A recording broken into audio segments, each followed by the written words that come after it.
Hello everyone, this is revision session 2 for law for CS foundation. आज हम लोग Indian contract act की revision करेंगे।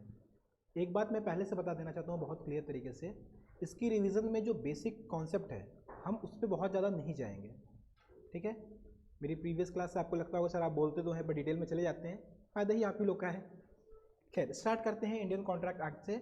ये पूरा एक्ट आपके जो बुक में दिया हुआ है बेसिकली दो पार्ट में डिवाइड कर सकते हैं आप लोग। Part number 1 is for journal law, part number 2 is specific law, ठीक है। जो जर्नल लॉज या जर्नल कॉन्ट्रैक्ट के लिए बने हुए प्रोविजंस हैं उसको भी आप प्रॉपरली 3 डिविजन्स उसके भी प्रॉपर कर सकते हैं। 2 हम करते हैं अपने अंडरस्टैंडिंग के लिए। 3 डिविजन्स क्या हो सकते हैं? Number 1 introduction of contract, contract existence में आया कैसे, उसके बेसिक कॉन्सेप्ट क्या क्या है, क्या क्या बेसिक एलिमेंट्स हैं उनके बारे में।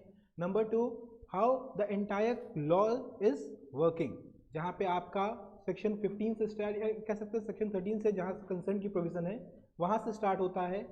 14 free concern, 15 question, 16 undue influence, 17 fraud, 18 misrepresentation, 19 जो उसका इम्पैक्ट है विच इज़ वर्डेबल, ठीक है। उसके बाद 20 mistake of fact, mistake of law, और करते हुए आगे बढ़ जाता है पूरा।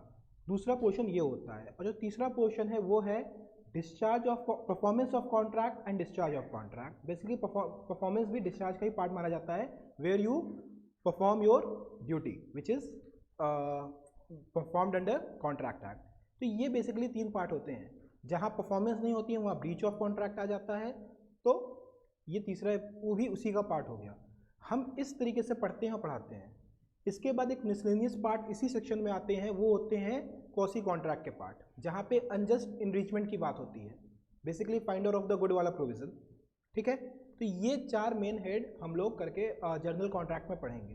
फिर जब स्पेसिफिक में जाएंगे तो वहाँ ऑलरेडी डिवीजन बना हुआ है, इंडिमनिटी का, गारंटी का, प्लेज का, सबका बना हुआ है, तो वहाँ हमें अपना दिमाग लगाने की जरूरत नहीं है, ठीक है। क्लियर है इतना? तो ये लॉ का लेआउट आप लोगों को पहले से पता था और एक छोटा सा हमने ओवरव्यू दे दिया इस चैप्टर का। कुछ बातें जो आप लोग के लिए इंपॉर्टेंट है वो ये है। Number 1, when it came into force which is सितंबर 1872, ठीक है। Number 2, except the state of Jammu and Kashmir. कल भी इस पे हमने बताया था there is no state which is named as Jammu and Kashmir at this point of time. अब वो यूटीज हो गए हैं और यूटीज पे अप्लीकेबल होता है, which means now this act is applicable on entire India। तो क्या यहाँ पे इसके बेयर एक्ट में या इसमें कुछ चेंजेस किए गए हैं? अभी तक किए नहीं गए हैं, बट जो स्टेट ही एग्जिस्टेंस में है उस लाइन का कोई मतलब रह गया अब नहीं। क्लियर है? तो इस चीज़ पे जब आप एग्जाम में क्वेश्चन आएगा ध्यान रखिएगा, ये बुक आप लोग की अपडेट नहीं है क्योंकि ये आप लोग के बैच पुरानी है और बुक भी काफ़ी पुरानी है, काफ़ी मतलब ऑलमोस्ट 6-7 महीने। लॉ की बुक तो 2 महीने पुरानी भी पुरानी हो जाती है अगर कोई चेंजेस आए हैं तो यहाँ पे इस बात का ध्यान रखना, ठीक है। उसके बाद जो आप ये जनरल प्रोविजंस देख रहे हो, ये जनरल प्रोविजंस में 2 पार्ट, स्पेशली ये वाला और ये वाला, इनके लिए स्पेसिफिक एक्ट बन चुका है जो आपके सिलेबस का पार्ट है। 76 से लेके 129 तक, 129 I think it is wrong, it should be 1, 2, 3 या 1 to 2, ठीक है। यहाँ तक आपका किसका हिस्सा है? सेल्स ऑफ गुड एक्ट का। थोड़ा सा एंड प्रोविजन हम चेक करके बता देंगे, कुछ गलत यहाँ पे लिखा हुआ है। ऑब्वियस सी बात है जब 125 से स्टार्ट हो जाता है स्पेशल काइंड ऑफ कॉन्ट्रैक्ट, तो 129 तक सेल्स ऑफ गुड एक्ट कैसे जा रहा है? तो प्रिंटिंग करने वाले ने इतनी बड़ी मिस्टेक बुक में कर दी, कोई बात नहीं। आई होप जब आप लोग को मेन क्लास हुई होगी उसमें बताया गया होगा। इसके लिए क्या आ गया है? सेल्स ऑफ गुड एक्ट 19, क्या डेट है? 30, ठीक है। फिर आया है पार्टनरशिप, पार्टनरशिप के लिए एक्ट आया है पार्टनरशिप एक्ट 1932। क्लियर है? यहाँ से आगे चलते हैं। Important facts about Indian contract act. ये जो 2 फैक्ट हैं 1 लाइनर हैं, right and rem and right and persona. आप लोग पढ़ चुके होंगे, rem is against the world, persona is against the person, ठीक है। पर्सोनम में क्या होता है? जब कोई एक पर्सन के अगेंस्ट आपका राइट बनता है या किसी स्पेसिफिक पर्सन के अगेंस्ट में राइट बनता है तो उसको कहते हैं राइट इन पर्सोनम। इंडियन कॉन्ट्रैक्ट एक्ट का नेचर क्या है? राइट इन पर्सोनम वाला, ठीक है। बेसिकली जो पार्टी जिसके साथ आप कॉन्ट्रैक्ट में एंटर करते हो उसी के अगेंस्ट आपके राइट्स और उसी के लिए आपकी ड्यूटीज बनती हैं। जितनी भी लीगल ऑब्लिगेशंस है वो स्पेसिफिकली 1 पार्टी के लिए रहती है, या जितनी भी पार्टीज कॉन्ट्रैक्ट में रहती हैं बट वो स्पेसिफिक होती हैं। जो राइट इन रिम होता है वो कई सारे लोगों के लिए होता है, जैसे कि हमारा फंडामेंटल राइट आर्टिकल 19 यहाँ दिया हुआ है। Now if I have a right to speech, right to express, freedom of expression, speech and express, ठीक है, तो इसको तो हम कितने भी तरीके से कर सकते हो, कितने भी लोगों के अगेंस्ट एक्सरसाइज कर सकते हैं। किसी पर्टिकुलर इंसान के अगेंस्ट मेरा ये राइट नहीं है, ये वो राइट मेरा पूरे इंडिया में सबके अगेंस्ट है। It is right in rem. Clear है? जो दो एग्जाम्पल यहाँ दिए हुए हैं वो टॉट के एग्जाम्पल हैं, कंफ्यूज मत होना कि सर ये कहाँ का एग्जाम्पल है। एक है आपका ट्राइपास का और दूसरा है आपका पर्सनल प्रॉपर्टी का। खैर, इसके बाद आगे चलते हैं एग्जम्पशंस पे। ये एग्जम्पशंस में दो एग्जम्पशंस जो आपको बुक में लिखे हुए हैं, एक है कि कॉन्ट्रैक्ट में parties are free to determine their rights and obligation, और दूसरा हुआ है क्या कि भाई performance and non performance parties करेंगी अंडर द कॉन्ट्रैक्ट, और जो नॉन परफॉर्म करेगी वो लीगल कॉन्सिक्वेंसेज के लिए रेडी रहेगी। These are 2 points which are assumed during the contract. फिर आगे बढ़ते हैं, ये जो 3 पॉइंट हैं फटाफट इसको देख लेते हैं। All law of contract is not the whole law of agreement. इसके लिए एक लाइन आपके बुक में कहीं एक छुपी हुई से एक लाइन होगी जिसमें लिखा होगा all the contracts are agreement but all the agreements are not contract. बड़ी इंपॉर्टेंट लाइन है एग्जाम के पॉइंट ऑफ व्यू से। क्यों? देखो सिंपल सी बात है, जो एग्रीमेंट इन्फोर्सेबल बाय लॉ होते हैं which can be enforced by law, only those agreements are contract. जो इन्फोर्सेबल बाय लॉ नहीं होते हैं दे आर नॉट कॉन्ट्रैक्ट। ठीक है, which means agreement has a bigger window, और इस विंडो में जितने पार्ट इन्फोर्सेबल बाय लॉ है, जितने की इन्फोर्सेबल बाय लॉ है, उसको हम क्या कह देते हैं? It is agreement. ठीक है, सॉरी इट इज कॉन्ट्रैक्ट। ठीक है, फिर आता है the law of agreement is not whole law of obligations. क्यों? क्योंकि बहुत सारी ऑब्लिगेशंस अंडर बिटवीन 2 पर्सन्स हो सकती हैं, but law of contract only talks about those obligations which are agreed upon in the contract. ठीक है, जिस राइट एंड ऑब्लिगेशंस के लिए आपने एग्री किया विद द पार्टीज, सिर्फ उन्हीं की बात यहाँ पे होती है। No retrospective effect. क्या इस वाले पॉइंट का कोई यूज है आज के दुनिया में, आज के समय में? बेसिकली एक यूज है, कोई कॉन्ट्रैक्ट जो 1872 के पहले हुआ होगा, कोई भी कॉन्ट्रैक्ट 1872 के पहले हुआ होगा, वो कॉन्ट्रैक्ट पे इस लॉ का कोई असर नहीं है। ठीक है, इन जर्नल या कॉमन पैरेलल्स, आप कह सकते हो कॉमन सेंस में, क्या इस वाली लाइन का कोई मतलब है आपके? 1872 कितनी पुरानी बात हो गई? क्लियर है? ऑलमोस्ट 148 साल, 148 ईयर्स ओल्ड। ठीक है, तो यहाँ पे सिर्फ इतनी बात लिखी हुई है।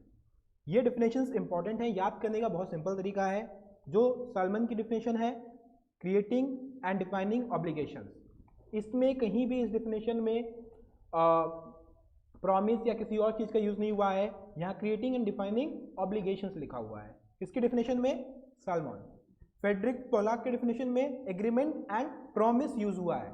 अगर आपको किसी भी डिफिनेशन में प्रॉमिस दिख गया जो कोटेड करके है फेडरिक पोलाक, टिक मार दो। ठीक है, और जो आखिरी 2H जो आपके कॉन्ट्रैक्ट एक्ट में डिफिनेशन दी हुई है, सबसे आसान डिफिनेशन वही है, any agreement enforceable by law is a contract. बात खत्म। ठीक है, जो ये एक पॉइंट दिया हुआ है इसको भी आप दिमाग में एज एन इक्वेशन रख सकते हैं। एग्रीमेंट क्या होता है? एग्रीमेंट का सिंपल मतलब अगर आप इंग्लिश ट्रांसलेशन लें उसका क्या मतलब है? Where 2 parties are agreeing upon anything, 2 parties कहीं किसी बात पे एग्री कर रहे हो। एग्री किस तक कब करेंगे? When there is a meeting of mind. ठीक है, मीटिंग ऑफ माइंड के लिए एक टर्म यूज होता है कंसेंसस एड एडम।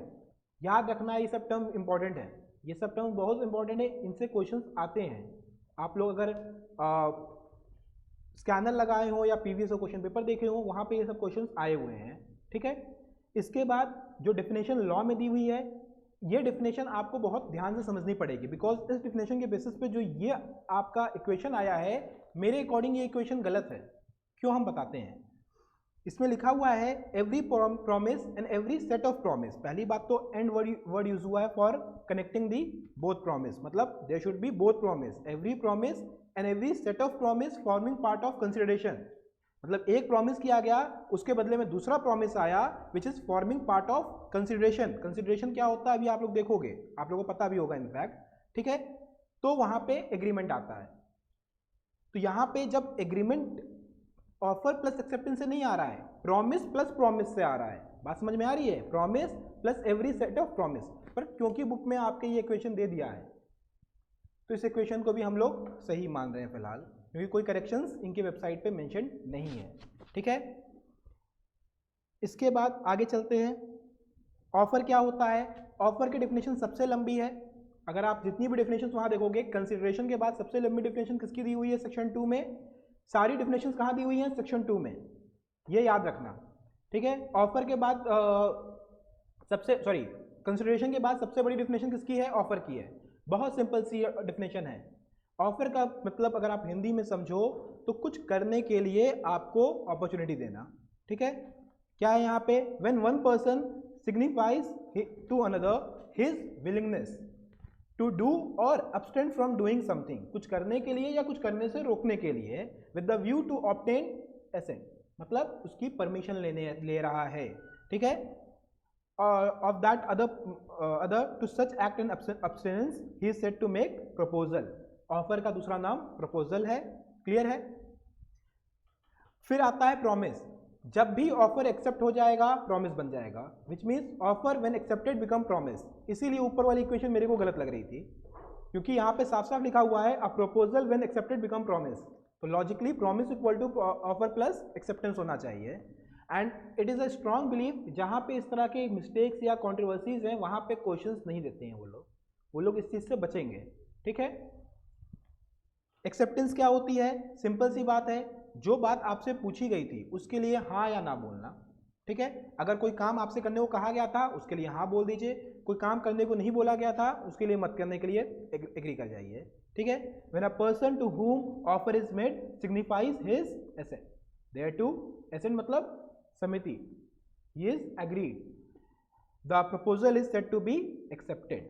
ठीक है, इन्फोर्सिबिलिटी क्या होती है? Legal obligations. Every contract shall create any kind of a legal obligations. A contract without legal obligation is just an agreement, it's not a contract. Clear है? एक बात इन्फोर्सिबिलिटी के लिए थोड़ी सी बुक से बाहर निकल के आप समझ जाइए।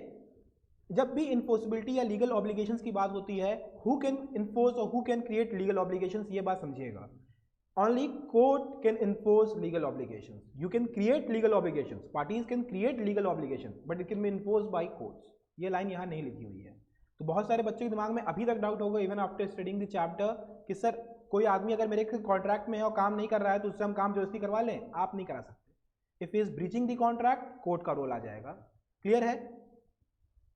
जो ये डिस्टिंग्विश किए हुए टेबल्स हैं बहुत सारे आपके बुक में हैं, एक बार सबको कम से कम देखना है, एक बार कम से कम सबको देख के जाना है। ज़्यादा से ज़्यादा कम से कम 4 या 5 बार रिवाइज कर लो। क्वेश्चंस यहाँ से भी बहुत फंसते हैं कंपैरेटिव बेसिस पे।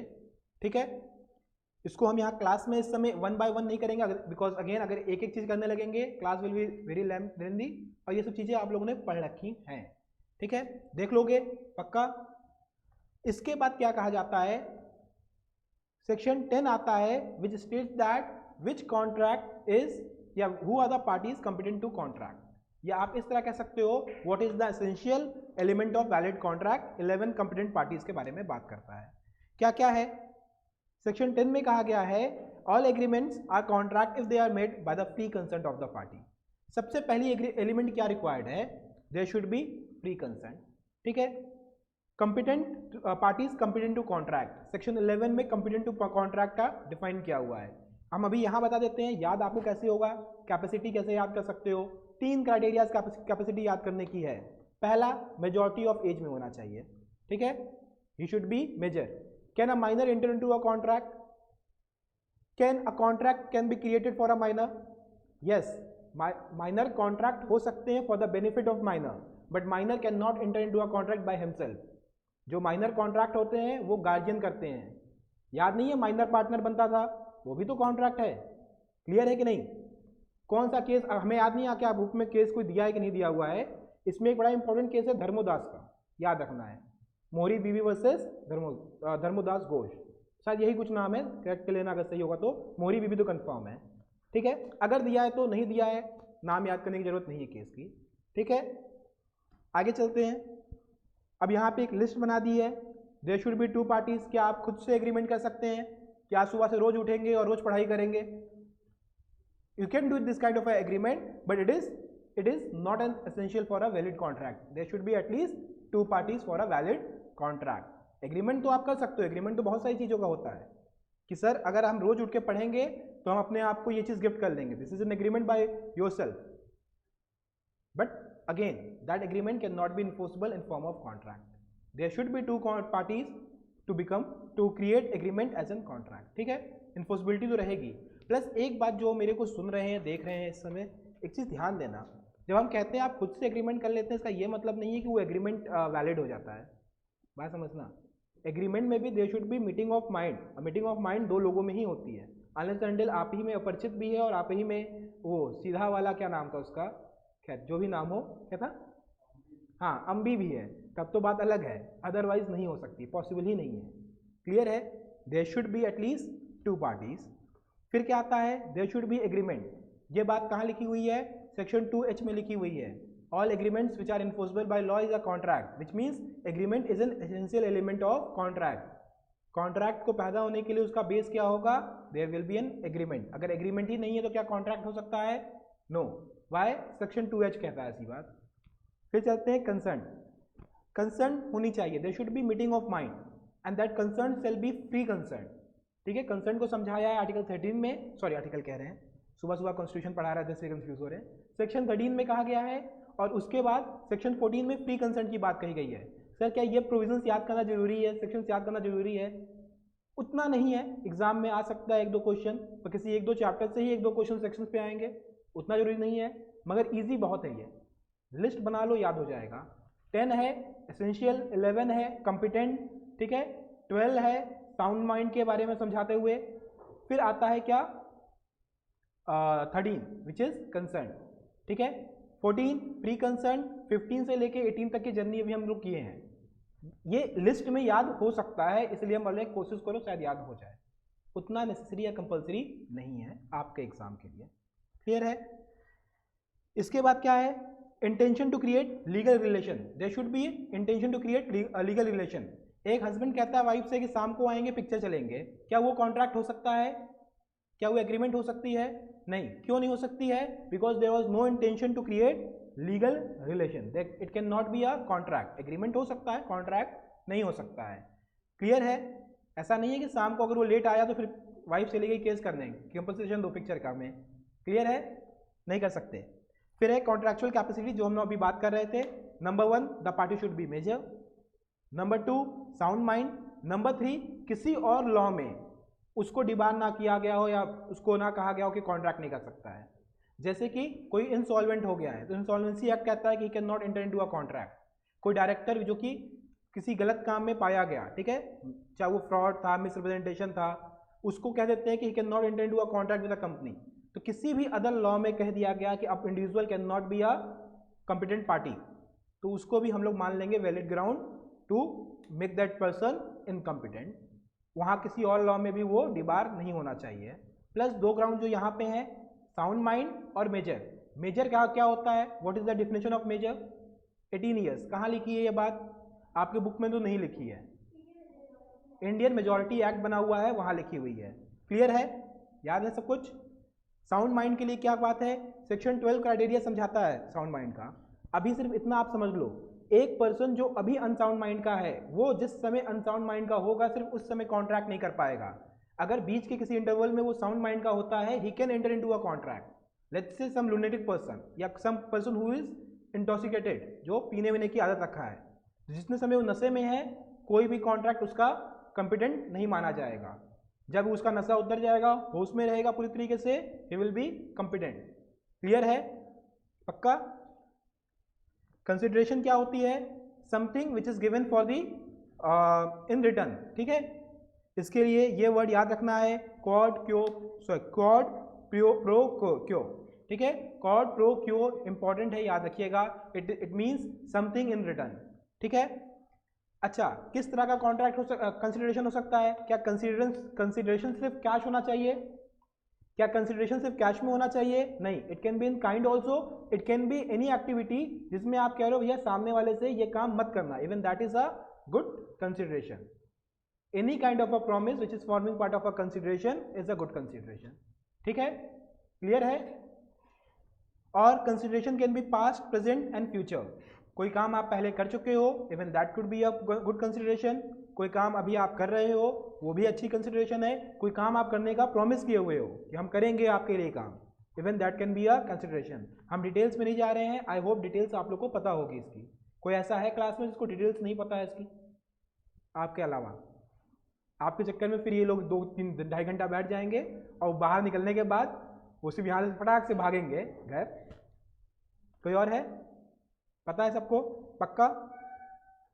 नहीं पता अभी पूछ लो, डरो नहीं, ठीक है। उसके बाद चलते हैं lawful object and consideration. Consideration और object shall also be lawful. क्या आप मर्डर करने के लिए कॉन्ट्रैक्ट कर सकते हैं? Object itself is unlawful.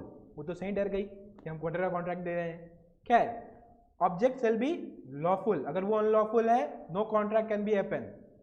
But क्या आप मर्डर करने का एग्रीमेंट कर सकते हैं? Yes, आप कर सकते हैं।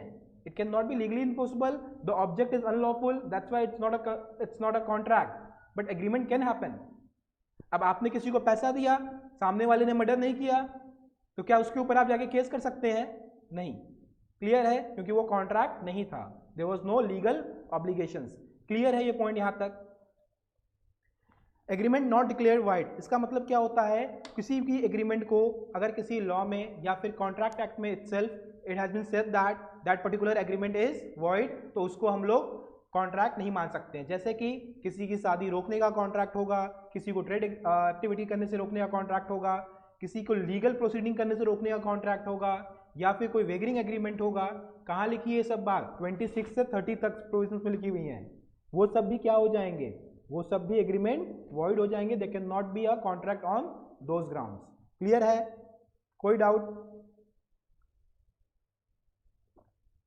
क्लासिफिकेशंस पे आते हैं। कुछ छोटे क्वेश्चंस के एग्जांपल हैं ये भी, ठीक है। ऐसे और भी क्वेश्चंस जब कॉन्ट्रैक्ट की नेक्स्ट क्लास होगी वहां पे हम लोग क्वेश्चंस ज़्यादा लगाएंगे। ये सिर्फ आपको एक ग्लिम्स दे रहा है कि कैसे क्वेश्चन आपसे पूछेंगे, ताकि आप लोग प्रिपेयर्ड होके आएँ, ठीक है। फटाफट इसका आंसर करो।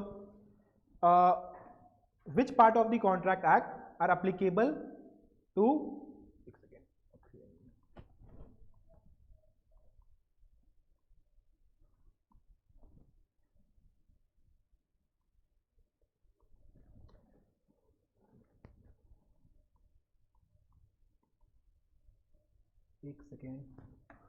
which part of the contract 1872 are applicable to general contract, general to all contract? General provisions कौन कौन से हैं? ठीक है, तो क्या इसका आंसर होगा? Option number 1 is correct. आप ये आपके जो नंबर्स हैं इसको फॉलो कर सकते हो, ठीक है। 1 is correct, 1 to 75 is for all contract, it is general rules, general provisions. दूसरा वाले का आंसर दो। सेल्स ऑफ गुड एक्ट के लिए कौन से प्रोविजंस हैं? 76 से 123 अभी बताया गया है। 129 मत लगा देना, गलत हो जाएगा, ठीक है। बुक में गलत दिए हैं। आप लोगों को ये करेक्ट कराया गया था कि नहीं कराया गया था कभी? ये करेक्शंस हुए थे कि नहीं हुए थे बुक में? और फिर आता है पार्टनरशिप के लिए 239 से लेके 266 तक, किसके लिए है? पार्टनरशिप के लिए। Option number A is correct, ठीक है। कुछ और क्वेश्चन देखते हैं हम लोग। An accepted proposal is called, proposal जब एक्सेप्ट बंद हो जाता है क्या हो जाता है? देखो यहां आप लोग हो जाओगे कंफ्यूज, क्योंकि आपके बुक में दिया है एक्सेप्टेड प्रपोजल मतलब agreement equal to offer plus acceptance. ऐसा नहीं है। When a proposal is accepted it become a promise. इसीलिए हम कह रहे हैं वो लाइन आपकी बुक में गलत दी हुई है कि अगर ऐसे क्वेश्चंस आ गए तो जो बच्चे सिर्फ बुक पढ़ के गए हैं वो गलत करके आ जाएंगे। डेफिनेशन रिफर करो, डेफिनेशन में साफ साफ लिखा हुआ है when an offer is accepted become promise। तो यहाँ आंसर क्या होगा? promise, ठीक है। कहाँ लिखी है बात? 2D if I am not wrong। 2D ना, D, B for boy, boy की डेफिनेशन में लिखी हुई है, मतलब D में लिखी हुई है। D में तब कंसिडरेशन होगा। हाँ सुमित, D में कंसिडरेशन की डेफिनेशन है। थोड़ा सा शो ऑफ तो कर लें लॉ की नॉलेज का। खैर अगला क्वेश्चन देखो। When a person signifies his assent or to a proposal made to him to refrain or doing something the resultant transaction is known as. वो अपनी एसेंट दे रहा है, क्या होगा वहां पे?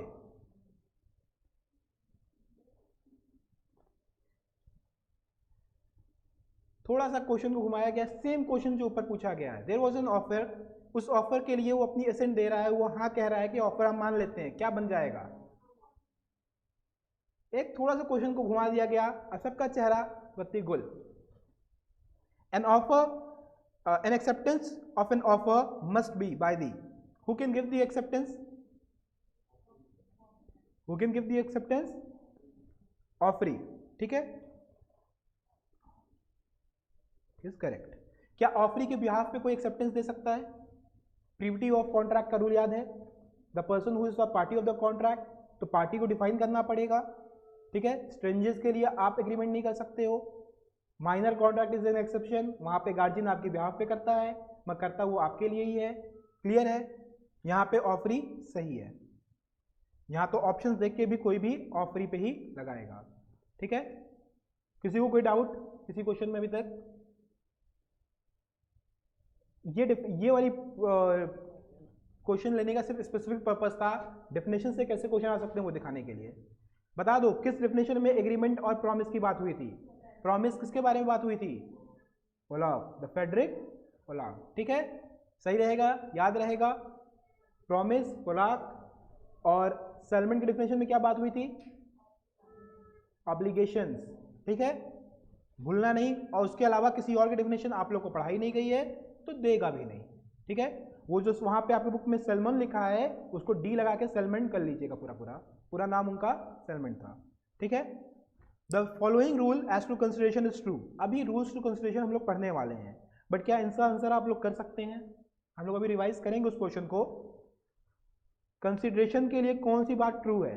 क्या कंसिडरेशन एडुकेट होना चाहिए? Inadequate consideration is good consideration or not? If a consideration is inadequate, is it good or not? आप तो मत बताइए, आपकी बत्ती गुल है, आप लोग बताइए। आप भी बता सकती हैं, ऐसा नहीं है।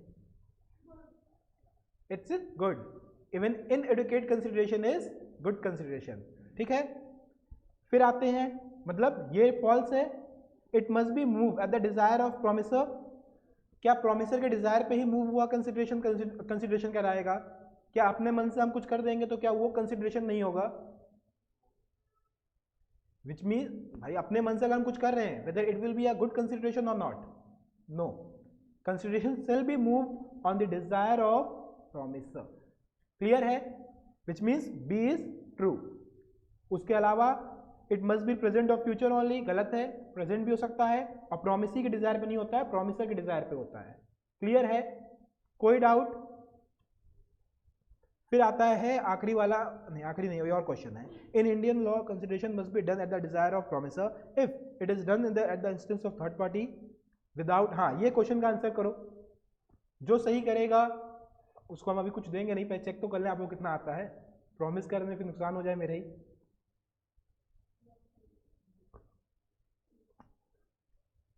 अभी जस्ट बोले हैं क्लास में हम, इट्स नॉट अ कंसिडरेशन बेटा, इफ इट इज, समझो, if it is done at the instance of third party, third party कहाँ होती है? It should be done at the instance of promisor only, ठीक है। Without the desire of promisor के कर दिया गया है तो इट्स नॉट अ कंसिडरेशन, ठीक है। हमें चॉकलेट का ऑफर दे देना चाहिए था, बच जाता। 82, which of the following is true?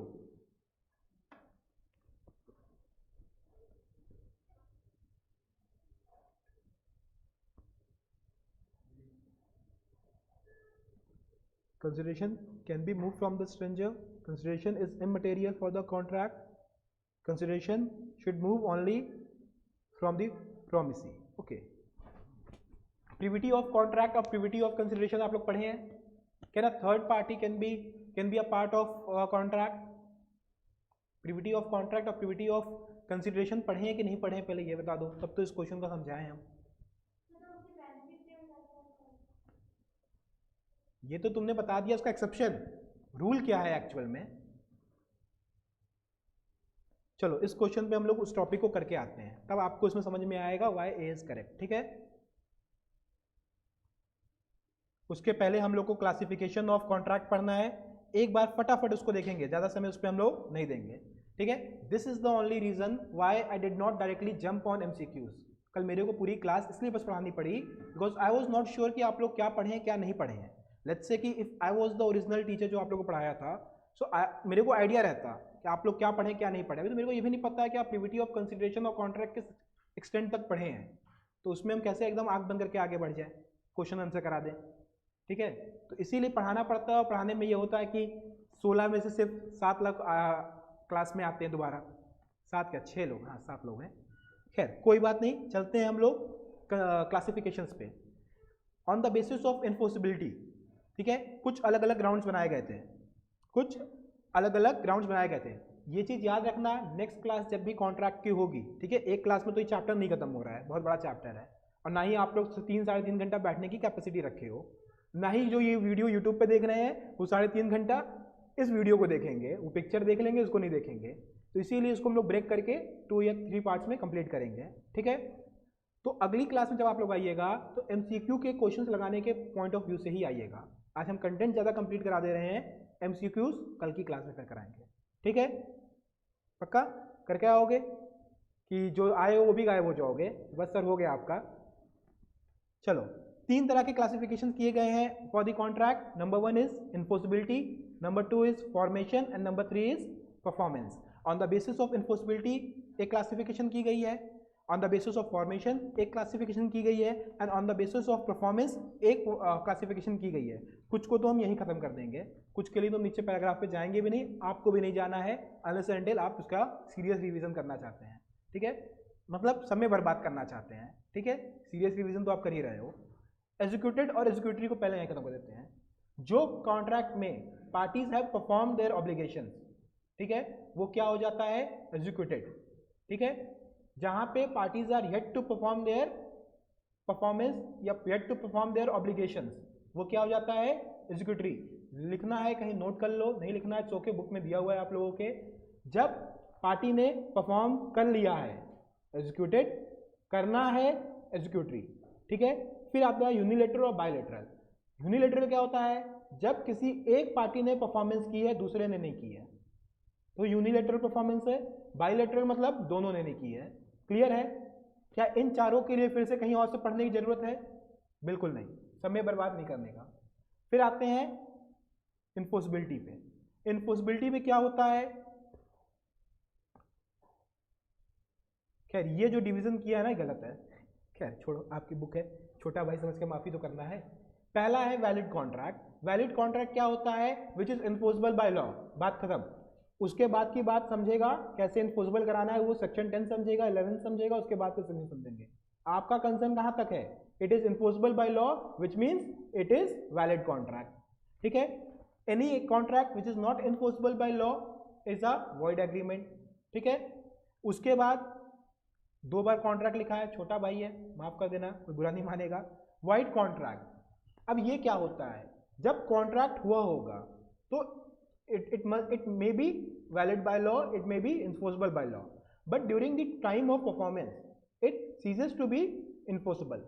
जो ceases to be enforceable हो जाते हैं which means it become unenforceable, और वो कॉन्ट्रैक्ट क्या हो जाते हैं? Wide contract.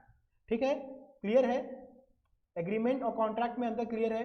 एग्रीमेंट का मतलब क्या हो गया? वो तो कॉन्ट्रैक्ट बन ही नहीं सकता, और कॉन्ट्रैक्ट का मतलब क्या है? वो कॉन्ट्रैक्ट था, अब इन्फोर्सिबल नहीं हो पा रहा, इसलिए उसको वॉइड कह दिया। चाहे वो इम्पॉसिबिलिटी का क्लॉज लग जाए, चाहे वहाँ पे कोई और नेचर चेंज हो जाए, सब्सिक्वेंटली कोई प्रॉब्लम आ जाए, कोई भी चीज़ हो सकता है। ठीक है, फिर आता है अनइन्फोर्सेबल कॉन्ट्रैक्ट और इलीगल एग्रीमेंट। अनइन्फोर्सेबल कॉन्ट्रैक्ट का मतलब सिर्फ इतना होता है, because of a technical reason of the contract it become अनइन्फोर्सेबल।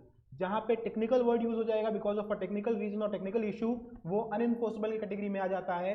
और जहाँ पे ऑब्जेक्ट या कंसिडरेशन इलीगल हो जाते हैं उसको इलीगल एग्रीमेंट कह देते हैं। यहाँ तक क्लियर है कि नहीं क्लियर है? क्या कोई ऐसा हो सकता है कि कोई ऑब्जेक्ट या कोई consideration eight the time of contract legal हो और लेटर ऑन इलीगल हो जाए? ऐसा हो सकता है, बिल्कुल हो सकता है। जैसे कि let's say you are playing a game on MPL app या फिर dream 11, at present point of time it is totally legal, but कल को सुप्रीम कोर्ट का डिसीजन आता है it's a part of gambling, illegal हो गया। समझ में आ रहा है कि नहीं? तो जो अभी उनके संग आप कॉन्ट्रैक्ट में एंटर किए हो it is enforceable by law, but if it is declared illegal it become void. Clear है? क्लियर है कि नहीं? यहां तक कोई कंफ्यूजन? फिर आते हैं हम लोग एक्सप्रेस पे। एक्सप्रेस कॉन्ट्रैक्ट क्या होता है? जो बोल के, लिख के, साफ साफ शब्दों में दिखा के किया जाए, ठीक है। जैसे कि ये रिवीजन क्लास हो रही है, लेट्स से इसके लिए हम कहते हैं फॉर्म भरना पड़ेगा। जो बच्चे फॉर्म भर के यहाँ आए वो एक एक्सप्रेस कॉन्ट्रैक्ट में एंटर हुए कि they are entering into a legal contract. फिर आता है इम्प्लाइड कॉन्ट्रैक्ट। उसमें क्या होता है?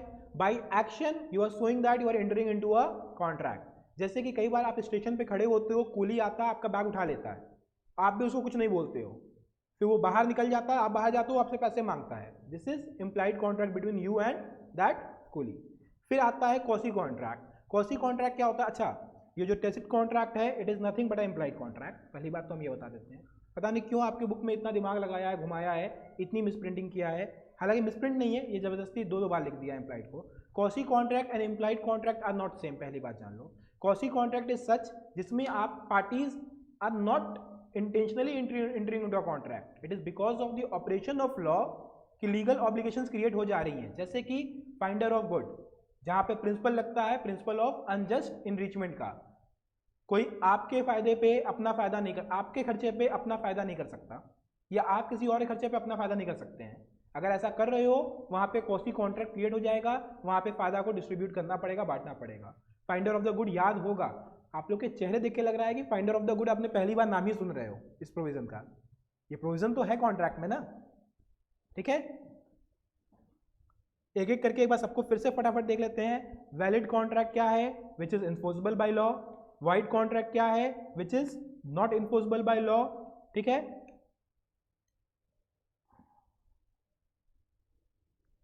उसके बाद वॉइडेबल कॉन्ट्रैक्ट क्या है? अच्छा, वॉइडेबल कॉन्ट्रैक्ट को सिर्फ कॉन्ट्रैक्ट ऊपर लिखा था, वॉइडेबल कॉन्ट्रैक्ट को हम बता देते हैं। वॉइडेबल क्या होता है?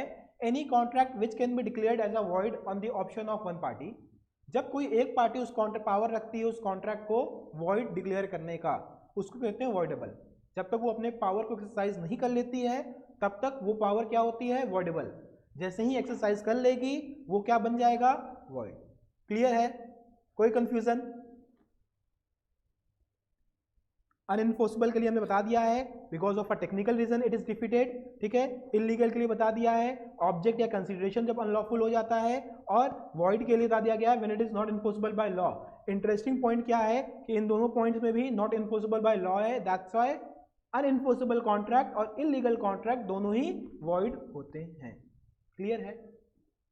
अब एक क्वेश्चन आपको आएगा एग्जाम में कि असेस द फॉलोइंग स्टेटमेंट, और स्टेटमेंट होगा all the illegal agreements are void contract and all the void contracts are not the illegal agreement.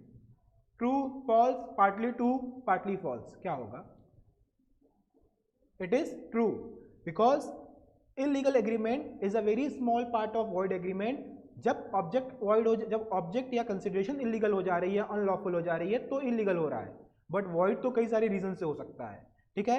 Which means all an agreement, an illegal agreement are void because of the जो भी reason है, but all void agreement are not illegal. Line याद रखिएगा, important है, exam में ये सब लाइनों से क्वेश्चंस आते हैं, ठीक है। क्लियर है? On the basis of formation हो चुका है, देखिए वहां पे टेसिट हटा के वो लिस्ट में कंफ्यूज करने के लिए दे दिया था, यहाँ पे नहीं दिया है, कोई बात नहीं, छोटा भाई है, क्या कर सकते हैं। फिर आता है on the basis of execution, ये भी आप लोग कर चुके हो। अब इसके बाद जो ये डिस्टिंग्विश वाला टेबल शुरू होता है, और एक नहीं कई सारे हैं, मतलब मशीन गन की तरह दागे गए हैं आप लोग के ऊपर। कितने हैं? 1 2 3 4 5 6, ठीक है। इतने जितने भी हैं, इन सभी में एक चीज आपको याद रखनी है, डिफरेंसेस समझ लेने हैं। रटने बैठोगे नहीं, मुश्किल हो जाएगी। समझ लो एग्जीक्यूटिव में और एग्जीक्यूटिव में क्या डिफरेंस है, उसके ज़्यादा कोई और डिफरेंस इसमें बताया भी नहीं है, ठीक है। उसके बाद इसी तरह वॉइड एग्रीमेंट और इलीगल में क्या डिफरेंस है, अंडरस्टैंडिंग अपनी क्लियर करो। अगर प्रोविजंस की अंडरस्टैंडिंग क्लियर है तो विश्वास मानो आपको रटने की लॉ जरूरत नहीं पड़ती है। Law is a kind of subject which can award you 100 marks without रट्टाफिकेशन। आपको रट्टाफिकेशन की जरूरत लॉ में नहीं पड़ती है। क्लियर है? बच्चे बहुत मिसकंसेप्शन में रहते हैं कि लॉ को एक रात पहले बैठेंगे और रट लेंगे। लॉ वैसा सब्जेक्ट है ही नहीं, वो आपसे अंडरस्टैंडिंग मांगता है, ठीक है। कुछ क्वेश्चंस और भी हैं, बट पहले आप लोग बता दो क्वेश्चंस के साथ कंफर्टेबल हो कि नहीं अभी, या अभी कुछ और एक दिन और पढ़ाई करना चाहते हो फिर हम क्वेश्चन डिस्कस करें। क्योंकि अगर हमने यहाँ क्वेश्चन ओपन कर लिया है तो फिर आपको ऐसा ना हो कि आप लोग पूरा ब्लैंक हो, सारे आंसर हम ही कर रहे हैं, there will be no point of then discussing the question. ठीक है, वैसे तो हम आपको फिर जो बुक से पिक लगाए हैं वो बुक ही भेज दें आपको पूरा प्रिंट करके। ठीक है, खैर चलो एक बार डिस्कस कर लेते हैं। 68 का आंसर बताओ। An accepted proposal is called. ठीक है, दोबारा नहीं दे सकते हैं क्या? ये भी हो गया था, ये भी हो गया था, लो रिपीट हो गया। इतना इतना इतना हम भूमिका बांधे, इतना थोड़ा सोचे कि थोड़ा सा हाइप क्रिएट करें और रिपीट हो गया question. Just like the India game today. कोई क्रिकेट मैच देख रहा था आज? कोई क्रिकेट मैच नहीं देख रहा था? सब अच्छे बच्चे हो। कोई हाँ कहता तो उसकी क्लास लगाते हैं हम, बच गए। विच ऑफ द, ये बताओ 73। ये ट्रिक क्वेश्चन होते हैं जब टीचर रिवीजन क्लास में पूछे क्या आप, ये नहीं ट्रिक क्वेश्चन है। ट्रिक क्वेश्चन वो पिछला वाला था कि आप क्रिकेट मैच देख रहे थे। अरे जोक किए, हंस तो लोग, जब भी शर्म को तुम लोग। उसको पता ही नहीं जोक क्या, वो सोच रही क्या जोक था। फटाफट आंसर करो 73 का।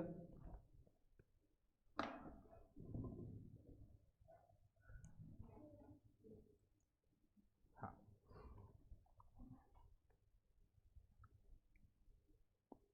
ठीक है, ए is correct.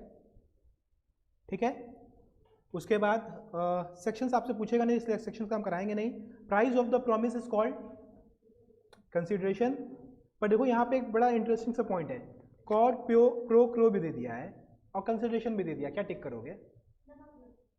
None of the above क्यों करोगे? दो सही है तो फिर क्या टिक करोगे?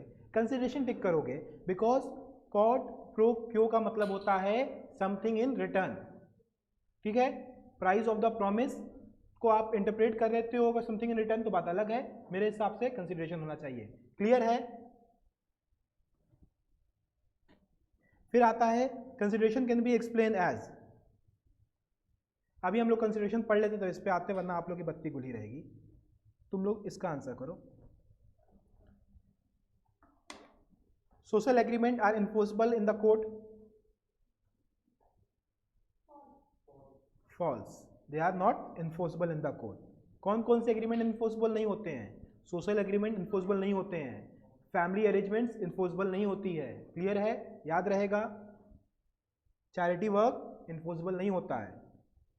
N agreement which is enforceable by law at the option of one or more party but not at the option of other, क्या होगा? वॉडेबल। और voidable contract is one which is, खैर ये तो रिपीटेड क्वेश्चन हो जाएगा। ये कौन आंसर करो 119। Voidable contract is not valid not and binding, valid but not binding, not enforceable, valid and binding until it is decided. क्या होगा आंसर? क्या होगा? D for Don. D is correct. बेटा बाइंडिंग तो होता ही है ना कॉन्ट्रैक्ट, जब तक कैंसिल ना किया जाए तब तक तो बाइंडिंग है। ये समझ में आ रहा है कि नहीं? जब तक उसको देखो, voidable contract are valid to the point it is declare void. तो जब तक वॉइड नहीं कहा गया तब तो पूरा वैलिड है, करना ही पड़ेगा। किसी ने आपके सिर पे गन रख के कॉन्ट्रैक्ट करवा ली, क्या हो गया? ये क्वेश्चन, अब क्वेश्चन हो चुका है तो logically it should be voidable. अब जब तक आप डिक्लेयर उसको वर्डेबल नहीं कर रहे हो तब तक तो कॉन्ट्रैक्ट परफॉर्म करना पड़ेगा। क्लियर है? या तो वर्डेबल डिक्लेयर करो। इसका आंसर करो।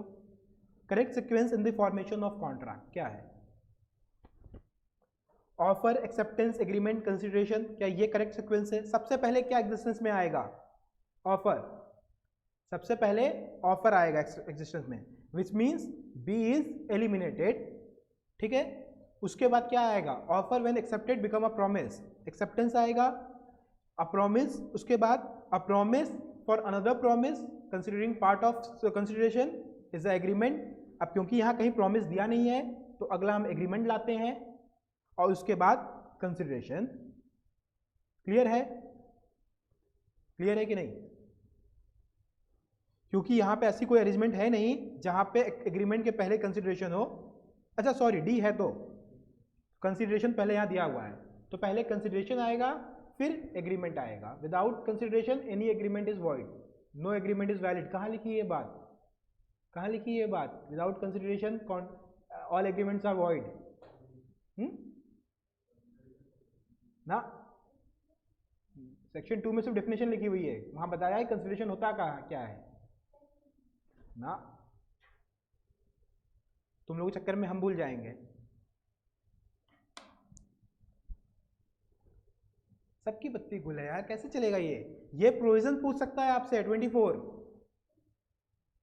सेक्शन 24 या 25 है, अभी हम लोग देख लेते हैं, रीचेक कर लेंगे, ऐसा नहीं है कि हम भी ज्ञाता हैं, बट मेरे हिसाब से 24 है। ठीक है, करेक्ट, पक्का, क्योंकि 25 से शुरू हो जाती है दूसरी लाइन।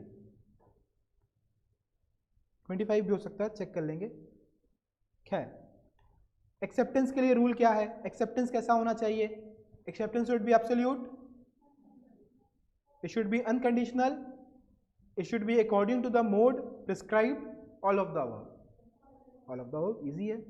तो देखो क्वेश्चन किस तरीके से एग्जाम में आ सकते हैं, एक आपको लेआउट मिल रहा है, जो नेक्स्ट क्लास होगी उसमें और ज़्यादा क्वेश्चन हम लोग डिस्कस करेंगे। ठीक है, अभी आप लोग की बत्ती आधे से अधिक गायब रह रही है, तो एक बार बुक को अच्छे से पढ़िएगा। देखिए प्रोविजंस हम या सेक्शंस पे हम वो नहीं कर रहे हैं रट के आओ, बट कुछ मेन सेक्शंस आपको एटलीस्ट सोर्स ऑफ ओरिजिन जानना पड़ेगा कि कहाँ से वो पर्टिकुलर प्रोविज़न आया, वो भी अगर नहीं पता है तो थोड़ा प्रॉब्लमेटिक है। ठीक है, और कॉन्ट्रैक्ट में तो मजे की बात ये है यार कि याद हो जाता है, इसमें याद करना नहीं पड़ता है, हो जाता है। समझ में आ रहा है? खैर आगे चलते हैं हम लोग। Meaning and nature of the contract, क्योंकि आपका छोटा भाई क्या है कि छोटे में बात समझा नहीं पाता है, तो एक ही बात को कई बार घुमाएगा। तो meaning and nature of the contract पे हम लोग चलते हैं फिर से। And for some weird reason, ये उन्हीं बातों को यहाँ पे रिपीट किया है जो हम लोग पहले पढ़कर आए हैं। सो आई थिंक हाँ रिपीट। तो आपका जो छोटा भाई है, आपकी किताब, आपका मॉड्यूल पूरे सफ़र में आप लोग का छोटा भाई बनकर चलेगा, ये बहुत नालायक है। ठीक है, क्यों? इस पॉइंट को आगे समझाया जा चुका है, रिपीट कर दिया है किताब में भी यही पॉइंट है। ऑब्वियस सी बात है, वहीं का पीडीएफ नहीं है तो वहाँ पे भी होगा। ठीक है, कोई ऐसे कहेगा नहीं सर क्या बेसिक सा क्वेश्चन पूछ रहे हैं। तो हम लोग इन सब चीज़ों को, अच्छा ये एक बार हम लोग देख लेंगे, agreements that are not contract. ठीक है, social arrangement, agreement without legal intention, agreement without consideration, they are not the contract. ये इंपॉर्टेंट है, ये चीज़ याद रखिएगा। आगे चलते हैं। ओहो, फिर से इतना कुछ रिपीट किया है, ये क्या बताया जाए? सोच रहा है बच्चे देखो सेक्शन 10 भूल ना जाओ, 4 बार बता रहा है, सेक्शन 10 यहाँ, सेक्शन 10 वहाँ, सेक्शन 10 वहाँ, याद रखो। खैर आगे आते हैं ऑफर, प्रपोजल एंड एक्सेप्टेंस पे। ठीक है, पहले तो मेरे को ये बता दो, यहाँ आगे चलने से पहले यहाँ तक चीज़ें क्लियर हैं? क्वेश्चंस कैसे आ रहे हैं, क्या आ रहे हैं?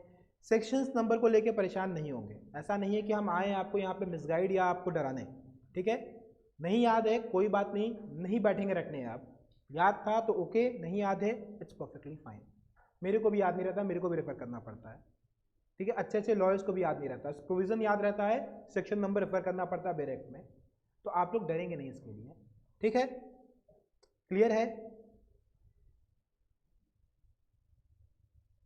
चलो, जो पहला चीज़ आपके बुक में समझाया है ऑफर को, ठीक है, ऑफर कैसे क्या होता है जान लो।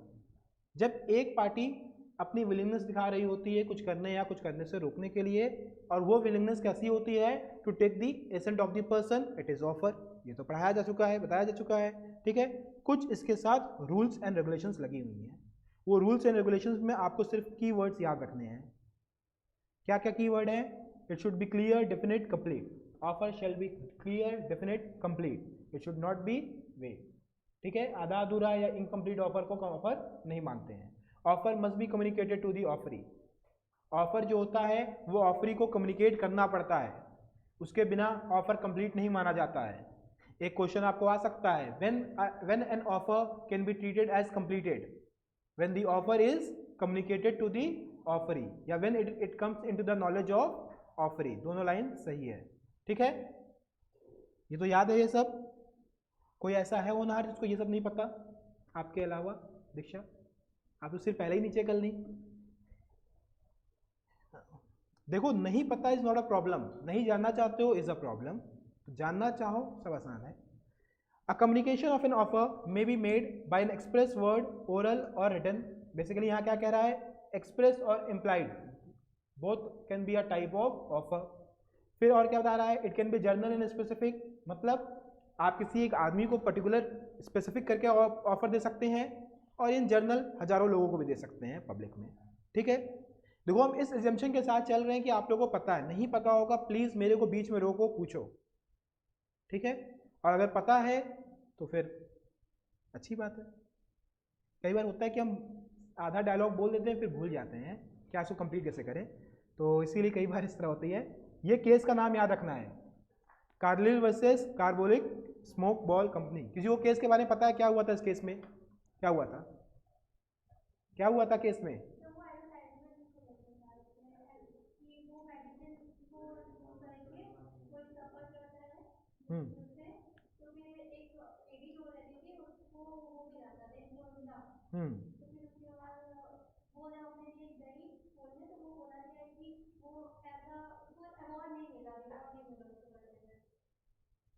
कोई समझ पाया? तुम्हें नहीं समझ पाया अपनी बात को तो फिर क्या कोई करेगा? चलो ठीक है, इस केस के फैक्ट्स उतने इंपॉर्टेंट आपके लिए नहीं है, केस वही बहुत इंपॉर्टेंट है, इसका आउटकम आपको याद रखना है। आउटकम क्या कहा गया है, आउटकम क्या है यही बता दो। What is the outcome of this case? अरे बताओ, डरो मत, जैसा ही बताओगे चलेगा।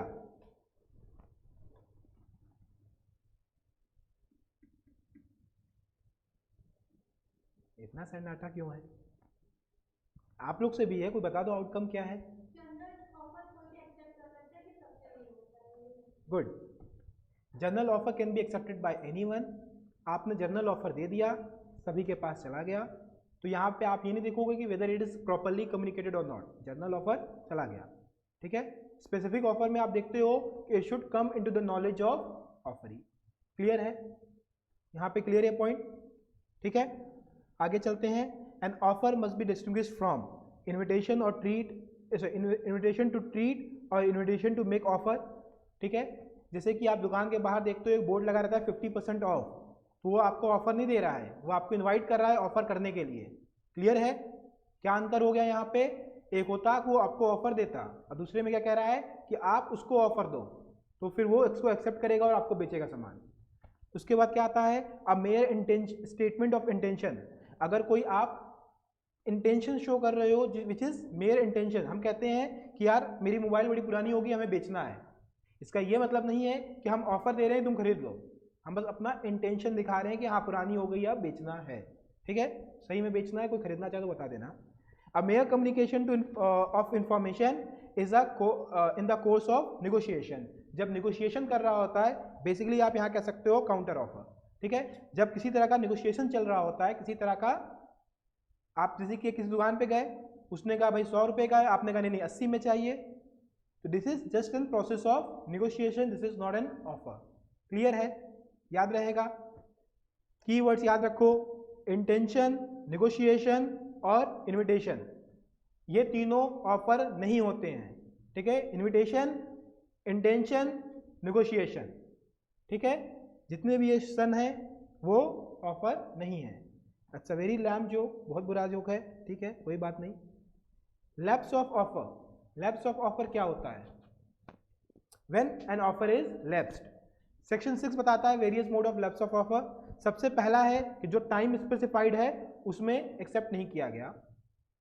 अगर कहा जाता है कि भाई हम ये मोबाइल बेचना चाहते हैं, अगर कोई हमसे कल से पहले खरीद ले और कल तक किसी ने ऑफर नहीं किया, हम कहते हैं भाई ये मोबाइल मेरी बिक रही है, या चलो मैंने सुमित को ऑफर कर दिया, सुमित नाम है ना, ठीक है, सुमित को ऑफर कर दिया, वो हर्ष था और एक और कौन था, सुमित को ऑफर किया, सुमित मोबाइल खरीदो, कल तक खरीद लो, सुमित कल तक नहीं खरीद पाया, तो वहां पे क्या होगा, ऑफर विल बी लैप्स। ठीक है, फिर क्या आता है, जिस मोड में प्रिस्क्राइब किया गया है एक्सेप्टेंस देने के लिए, उस मोड में एक्सेप्टेंस नहीं आ रहा है, वो भी ऑफर लैप्स्ड हो जाएगा। फिर क्या है, ऑफरी रिजेक्ट कर दिया, सुमित सामने से कह दिया नहीं सर नॉट इंटरेस्टेड, हम दूसरा मोबाइल लेंगे। क्लियर है। उसके बाद क्या है, either the offeror or the offeree dies before acceptance, acceptance होने से पहले ही आपने वो धमाल पिक्चर का सीन देखा होगा, वो घोड़े वाली तस्वीर लेके जाते हैं बेचने, पिताजी तो निकल लिए, फिर क्या बेचा जाए, घोड़ा भी उसमें चला जाता है। याद है कि नहीं? पिक्चर पिक्चर देखते हो कि नहीं?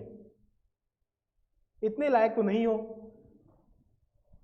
खैर नहीं देखते हो अच्छी बात है, एग्जाम आ रहा देखना भी मत, ये नहीं कि अब घर जाके धमाल पिक्चर में वो सीन ढूंढने लगे। जो नहीं देखा है बस भूल जाओ।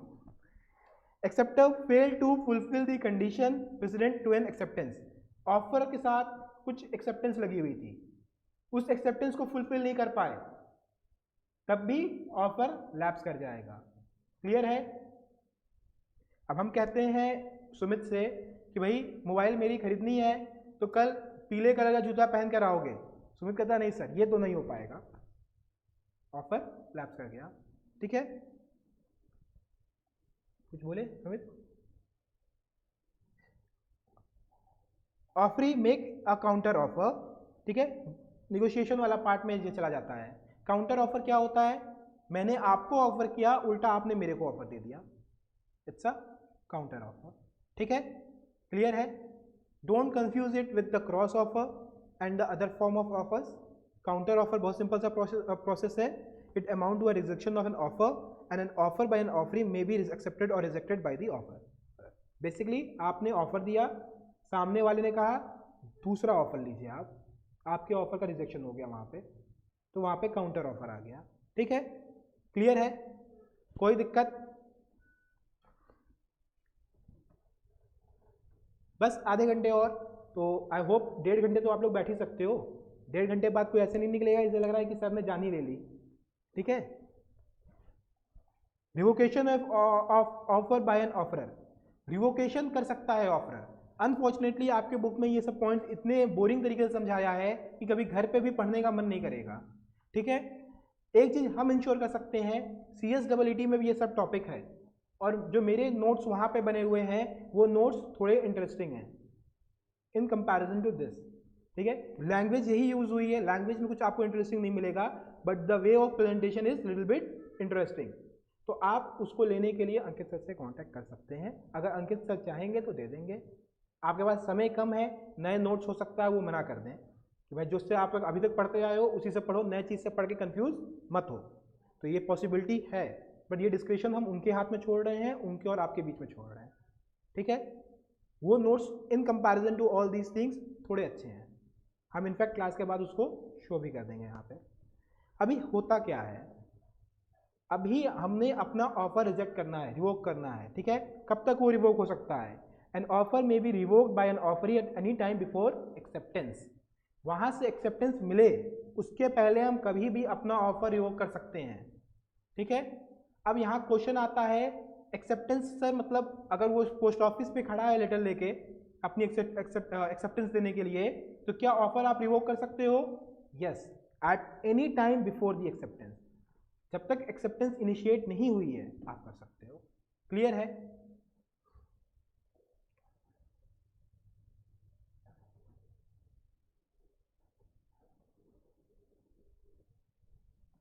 खैर ये बहुत कॉम्प्लिकेटेड है। Let me show you my notes.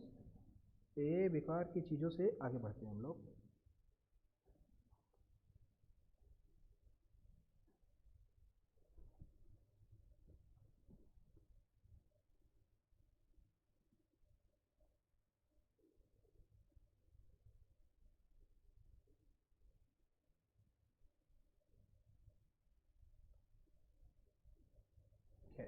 Class number 2 में है।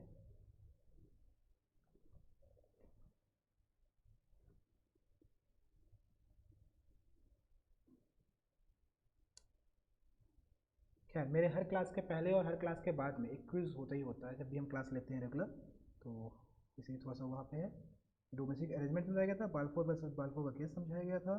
फिर आगे चलते हैं, आगे चलते हैं, आगे चलते हैं। कब कब जरूरत होती है ओरल और रजिस्ट्रेशन एग्रीमेंट की, वो भी हम समझाए थे। हाँ, so it is rule regarding proposal and acceptance, हम उस पर आ जाते हैं। ठीक है, essential for the proposal and offer. हमने कुछ यहाँ पे एसेंशियल बताए हैं। When a proposal is completed, when it comes to an knowledge of the person to whom it is made. ये बात बताई गई है। ऑफरी को जब पता चल जाए ऑफर के बारे में, ऑफर की कम्युनिकेशन कंप्लीट है, और रिवोकेशन के लिए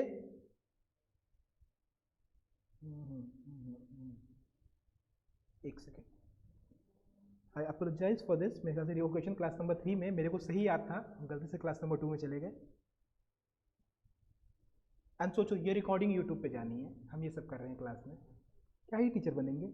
खैर, communication of revocation is completed as against the person who makes it, जो रिवोकेशन कर रहा है, when it is put in the course of transmission, जैसे ही आपने अपना revocation in the course of transmission कर दिया, it is cancelled.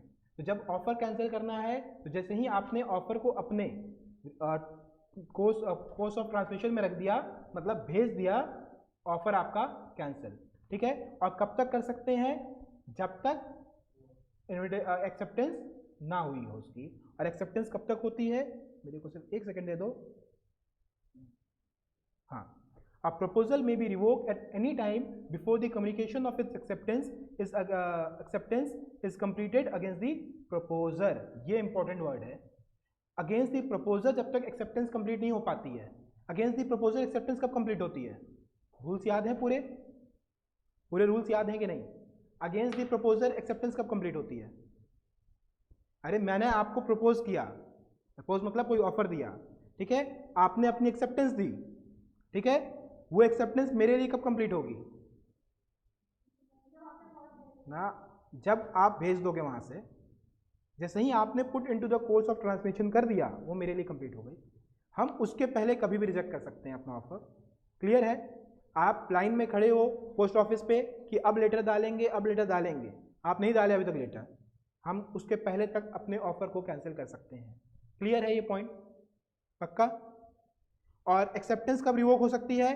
Before the communication of acceptance is completed against the acceptor. Acceptor के लिए कब कंप्लीट होती है एक्सेप्टेंस? एक्सेप्टर के लिए एक्सेप्टेंस कब कंप्लीट होती है? पूरी बत्ती ही गुल है आप लोगों की, ऐसे कैसे हो सकता है?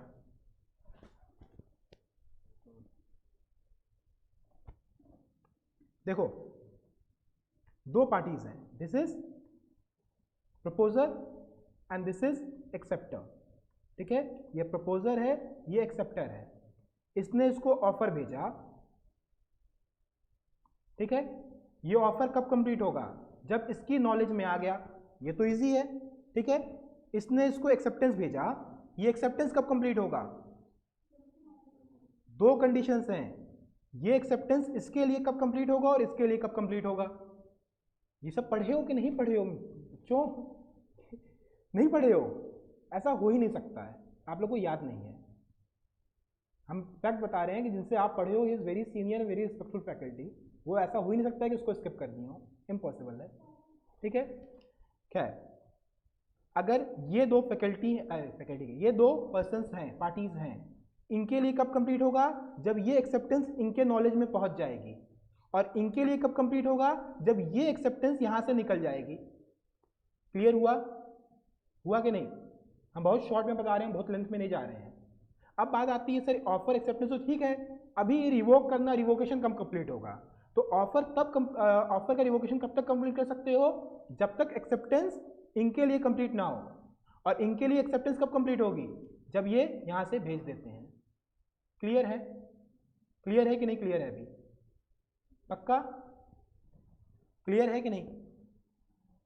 एक बार फिर से हम लोग देख लेते हैं example. A proposes by a letter send by a post to sell his house to B. A ने बी से कहा भाई घर बेचना है। B accept the proposal of the letter by a letter send by post.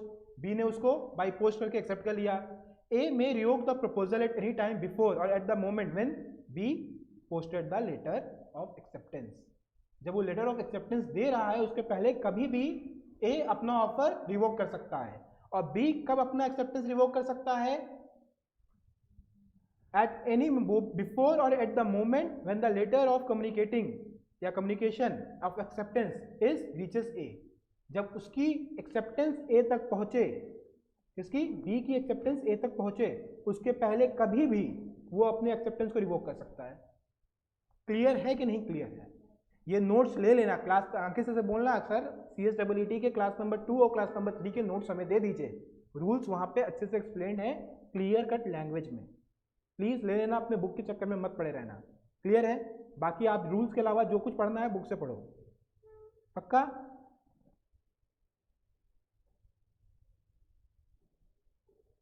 खैर आगे चलते हैं। एक्सेप्टेंस, एक्सेप्टेंस क्या होती है? खैर, इट इज गिविंग असेस टू दी ऑफर। रूल क्या क्या है? Acceptance may be in express manner, may be in the implied manner, क्योंकि भाई कॉन्ट्रैक्ट ही पूरा पूरा एक्सप्रेस या इम्प्लाइड होता है, तो फिर एक्सेप्टेंस और ऑफर की क्या औकात। आगे बढ़ते हैं। It if a particular method has been prescribed, तो उसी मैथड में एक्सेप्टेंस होना चाहिए। Acceptance shall be clear, absolute, unconditional and according to the method prescribed. ऊपर एक क्वेश्चन लगाया था अभी हम लोगों ने, ठीक है। Must be communicated to the offeror and it is completed at the moment when it is communicated, ठीक है। Where the offeree mainly intended to accept but does not communicate his intention. हाँ कह दिया मन ही मन, क्या वो एक्सेप्टेंस मानी जाएगी? नहीं। क्लियर है? तो जितने बॉलीवुड के गाने बने हैं उसमें किसी में भी एक्सेप्टेंस कही जाएगी? मैंने तुझे मन ही मन चुन लिया, बिल्कुल गलत, नहीं कर सकते हो, एक्सप्रेस करना पड़ेगा, वरना फिर चल के एक प्लेट थाली खाना मिलेगा फ्री में, खाने को खा लेना। अब तो गवर्नमेंट ने उस पर भी रोक लगा दी। क्लियर है?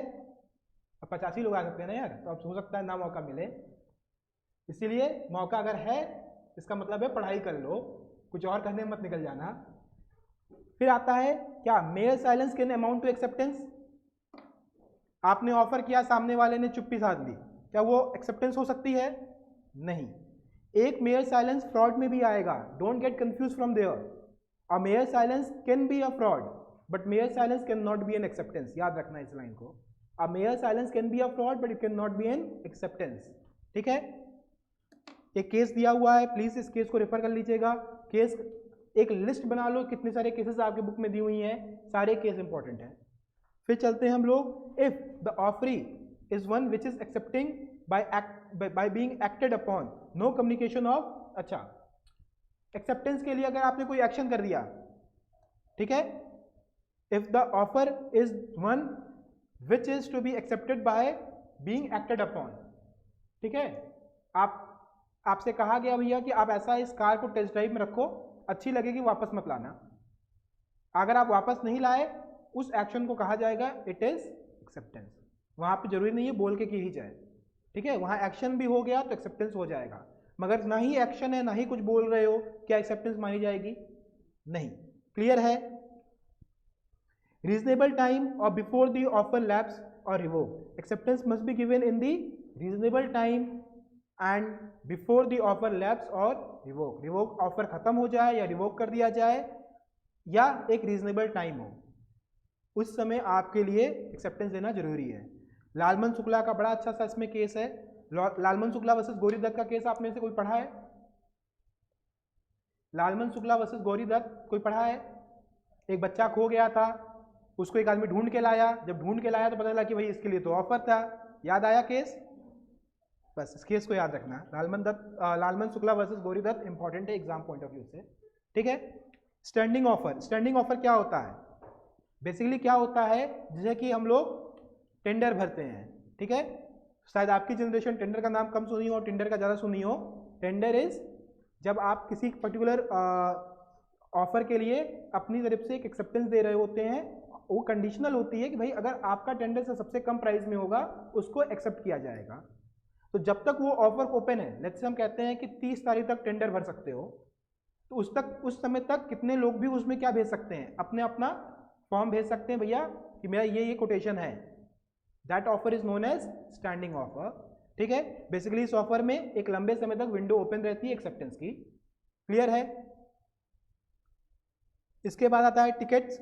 Ticket purchase for the entrance of the into the place of amusement or issue by railway, bus company, clock room are the contract। जो रेलवे का टिकट होता है इज द कॉन्ट्रैक्ट, याद रखना, ठीक है। इसी तरह अम्यूजमेंट पार्क में जाने का जो टिकट होता है इज द कॉन्ट्रैक्ट। तो कभी इसमें कंफ्यूज मत होना, सर वो सब तो टिकट है, कॉन्ट्रैक्ट क्या है? वो सब कॉन्ट्रैक्ट है, ठीक है। क्लियर है? पक्का? नहीं क्लियर है? डरो नहीं क्लियर है, रुक के पूछ लेना बेटा, ठीक है।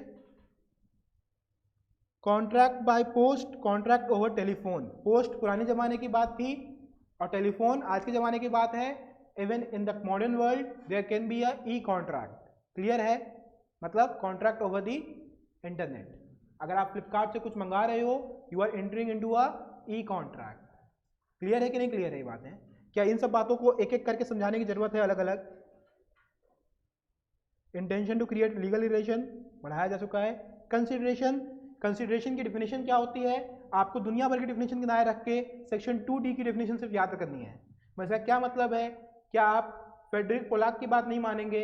अभी हमने क्वेश्चन दिखाया है, आ सकता है क्वेश्चन, हमेशा कॉशियस रहिए, थोड़ा डर के रहिए कि भाई उनका क्वेश्चन आ सकता है। पोलाक ने क्या कहा था? एज एन एक्ट और फॉरबियरेंस ऑफ वन पार्टी और the promise thereof is the price for which the promise of the other is bought. ठीक है, बेसिकली यहां कहा गया है एन एक्ट और फॉरबियरेंस ऑफ वन पार्टी और the promise thereof is the price for the promise of other party. So basically जब आप किसी के प्रॉमिस के बदले में कुछ करते हो, इट इज कंसिडरेशन। जैसे कि लेट्स से I have promised you that I will teach you, आपने उसके लिए fees the, the fees is the part of consideration. आपने मेरे को फीस दी एंड हमने आपको प्रॉमिस किया कि हम आपको पढ़ाएंगे, so this studying is the part of consideration at your end. Clear है? डिपेंडिंग अपॉन द सिचुएशन वहां पे जज करेंगे कंसिडरेशन क्या है। It can be act, kind, money, forbearance, कुछ भी हो सकता है। ठीक है, 2D की डेफिनेशन मोस्ट इंपॉर्टेंट डेफिनेशन और मेरे ख्याल से सेक्शन 2 में सबसे बड़ी डेफिनेशन कंसिडरेशन की ही है। ठीक है, क्या डेफिनेशन है? When eight the desire of promiser. Please ये लाइन मत भूलना, वैसे तो आप लोगों को इतना क्वेश्चन इस पे लगवा दिया गया, क्या भूलोगे भी नहीं। द प्रोमिसी और any other person has done और अब्सटेंट फ्रॉम डूइंग, किसी ने कुछ किया या करने से रोका गया, does or abstains from doing, promises to do or abstains from doing something. तीनों लाइन में क्या अंतर है? एक बात करता है पास्ट की, एक बात करता है प्रेजेंट की, और अगली बात करता है फ्यूचर की, which means past, present, future. All three kind of a contract can be a valid, sorry consideration can be a valid consideration. Clear है ये पॉइंट? ठीक है, और आगे बढ़ते हैं। हाँ, consideration must move at the desire of promisor, consideration must may be move from the promisee or any other person. अच्छा, इस बात को समझना, consideration can be move from the promisee or any other person. यहीं पे concept आता है privity का। ठीक है, जहां पे उसने बताया था एक्सेप्शन, उसके लिए एक बड़ा अच्छा केस था। केस का नाम कोई बता सकता है? हमें नहीं पता, आपके बुक में वो अच्छा दिया तो है, सामने केस दिया, चिन्नैया वर्सेस रमैया। क्या केस हुआ था? एक बेटी को एक माँ ने उसको अपनी प्रॉपर्टी दी और क्या कहा कि भैया मेरे जाने के बाद जो भी इससे एनुअल इनकम आएगी, एक एन्युटी के रूप में कुछ पैसे मेरी बहन को पहुंचा देना। यही केस था। ठीक है, यहाँ पे कंसिडरेशन किसने पे किया? कॉन्ट्रैक्ट किसके किसके बीच में है? मौसी जी और बेटी जी के बीच में है फॉर दी एन्युटी। कंसिडरेशन उस एन्युटी के लिए किसने पे की है? मम्मी जी ने। क्लियर है? याद है ये केस? पक्का? 100% श्योर? अब आप कहोगे सर आपने कहा था कि सिर्फ क्या कहते हैं प्रॉमिसी ही दे सकता है, वहां पे प्रिविटी का कॉन्सेप्ट आ जाता है। प्रिविटी में क्या कहा जाता है कि भैया देखो, stranger to a contract cannot sue under English as well as Indian law. So if you are a stranger, let's say Chinnaiya versus Ramaiah में क्या हुआ, उसकी बेटी जी ने क्या कहा कि भाई देखो मौसी जी तो कॉन्ट्रैक्ट का पार्ट है पर मम्मी जी कॉन्ट्रैक्ट का पार्ट नहीं थी, उन्होंने मेरे को प्रॉपर्टी बेची, वो एक अलग कॉन्ट्रैक्ट है, और मौसी जी से जो कॉन्ट्रैक्ट हुआ है वो अलग है। तो वहां कोर्ट ने वो एक्सेप्शन निकाला कि भैया देखो ऐसा है, for the benefit of promisee कोई और भी दे सकता है कंसिडरेशन, बट जनरल रूल क्या है? A stranger to a contract can not be a part of contract, cannot sue the parties to the contract. Clear है? कोई डाउट? ये केस भी मजेदार है सेल्फ पिच का। ठीक है, सॉरी, याद रखना इस केस को भी। आगे चलते हैं। एटकिंसन का भी केस इंपॉर्टेंट है। क्या केस बताने की जरूरत है आप लोगों को? मेरे हिसाब से जितने केसेस का नाम हमने लिया, फैक्ट्स बताएं, आपको ज़्यादा करके पॉइंट्स याद हैं, तो I am taking an assumption कि आप लोगों को पता होगा। ठीक है, यहीं पे देखो exception to a doctrine principle है, जहां लिखा हुआ है under both Indian law and English law recognise certain exception to a rule of stranger or contract cannot sue the contract in the following cases. A following person can who is not a party of the contract can enforce the contract. क्या क्या है? पहला beneficiary, दूसरा assignee, और उसके बाद in case of family arrangement अगर maintenance का खर्चा हो रहा है उसमें भी कोई बाहर वाला आके केस कर सकता है। उसके बाद एक्नॉलेजमेंट ऑफ लाइबिलिटी, अगर कोई आदमी एक्नॉलेजमेंट ऑफ लाइबिलिटी कर रहा है, is the part of contract, और वो even if is not a part of contract he can file a case. उसके अलावा जब भी स्टॉपल की प्रिंसिपल लगेगी या फिर आखिरी वाले में मेगा से होल्डिंग आउट होना चाहिए, in case where a person makes a promise to an individual for the benefit of third party. खैर वो बेनिफिट वाली बात आ गई, ठीक है, रिपीटेड बात है, छोटा भाई है, माफ कर देंगे। उन केसेस में भी stranger to a contract can file a case. Clear है? सबका बेस नया वर्सेस रमैया में मिल जाता है, ठीक है, रमैया नहीं रमैया है, सो सही से प्रोनाउंसिएट करिएगा। फिर काइंड ऑफ कंसिडरेशन, 3 तरह की कंसिडरेशन है। कंसिडरेशन या किसी भी टॉपिक को हमने बहुत तेजी से पढ़ाया है आज के क्लास में। प्लीज़ इस एजम्पशन पे हम चल रहे हैं कि आप लोग की क्लासेस हुई हैं, प्रोविजंस के नॉलेज आप लोग के पास हैं। जिनको नहीं है क्लास में पूछ लो, क्लास के बाद रुक के पूछ लो, ठीक है। आगे चलते हैं। कंसिडरेशन में भी executory future sorry which is future, ठीक है। आप कहते हो भैया मेरे लिए अभी आप परफॉर्मेंस कर दो, पैसे हम बाद में दे देंगे, ठीक है। इट कैन बी प्रेजेंट, दोनों लोग एक साथ कुछ परफॉर्मेंस कर रहे हैं। इट कैन बी पास्ट, हमने पास्ट में किसी लिए कुछ किया है और उसके बदले में वो मेरे लिए प्रेजेंट में कुछ परफॉर्म कर रहा है और कहता है कि आपके पास्ट कंसिडरेशन को भी हम वैलिड कंसिडरेशन मान लेंगे, तो वो वैलिड है, ठीक है। रूल गवर्निंग कंसिडरेशन, इसमें कोई स्पेशल रूल नहीं है, बहुत स्ट्रेट फॉरवर्ड रूल्स हैं। इसको एक बार फटाफट आप लोग देख लीजिएगा घर पे। इसमें कोई ऐसा पॉइंट नहीं है जो आपको समझ में ना आए, बहुत सिंपल पॉइंट है। इसमें कोई वो जैसे कि प्रपोजल और एक्सेप्टेंस में रूल था वैसा कोई रूल यहाँ पे नहीं है। क्लियर है? और जो बात हमने कही थी कि consideration is necessary for a valid contract, ये सेक्शन 25 में लिखा है, 24 में नहीं लिखा है, ठीक है। ये बात यहाँ से क्लियर हो गई। सो आई अपोलोजाइज फॉर दैट स्टेटमेंट जहाँ मैंने 24 का नाम ले लिया था, थोड़ी सी एम्बैरेसमेंट झेलते हुए हम बता दे रहे हैं 25 में है, ठीक है।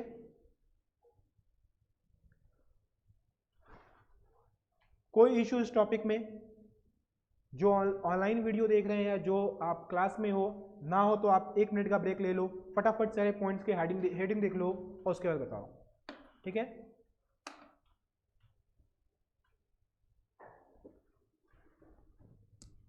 हार्डली 15 मिनट और चलेगी क्लास, उसके लिए आप लोग वरीड मत होइएगा कि बहुत सारे आज भी बहुत लंबा खींच रहे हैं। 90 मिनट तो यार आप लोग पढ़ ही सकते हो, 90 मिनट भी नहीं रिवाइज करोगे तो क्या रिवाइज करोगे।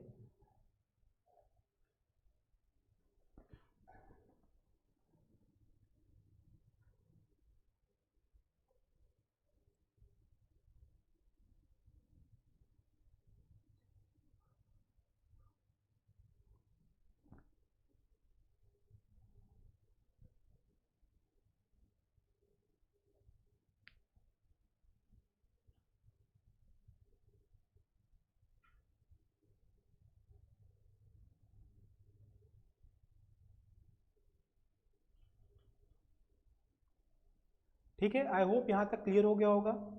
कोई प्रॉब्लम, कोई क्वेश्चन? ठीक है, अब चलते हैं, क्योंकि देखो यहाँ से क्वेश्चन ज़्यादा नहीं आने हैं, क्वेश्चन आने हैं इस वाले पॉइंट से, when consideration is not necessary. Section 25 के प्रोविजो में सब बातें लिखी हुई हैं, ठीक है। 25 का जनरल रूल है, without consideration there can be no contract, contract will be void, ठीक है। बट एक्सेप्शन में क्या क्या है? सबसे पहला एक्सेप्शन है कि if a contract is in writing and registered and it is made out of natural love and affection, in that case parties between the parties, in that case the contract is valid without the consideration if the parties stand in the near relation. एक father ने अपनी बेटी को कहा in writing with registered paper कि हम अपनी property तुमको दे रहे हैं, उसके लिए कोई कंसिडरेशन की जरूरत है नहीं। Number 1, it is done out of natural love and affection, near relation, और आखिरी में क्या है? आखिरी में है राइटिंग एंड रजिस्टर्ड, ठीक है। यहां पे एक एग्जांपल लेते हैं, लेट्स से कि आप किसी से या आपके लिए कोई वादा कर दिया कि आपके लिए तो ताजमहल बनवाएंगे, क्या वो विदाउट कंसिडरेशन लीगल हो सकता है?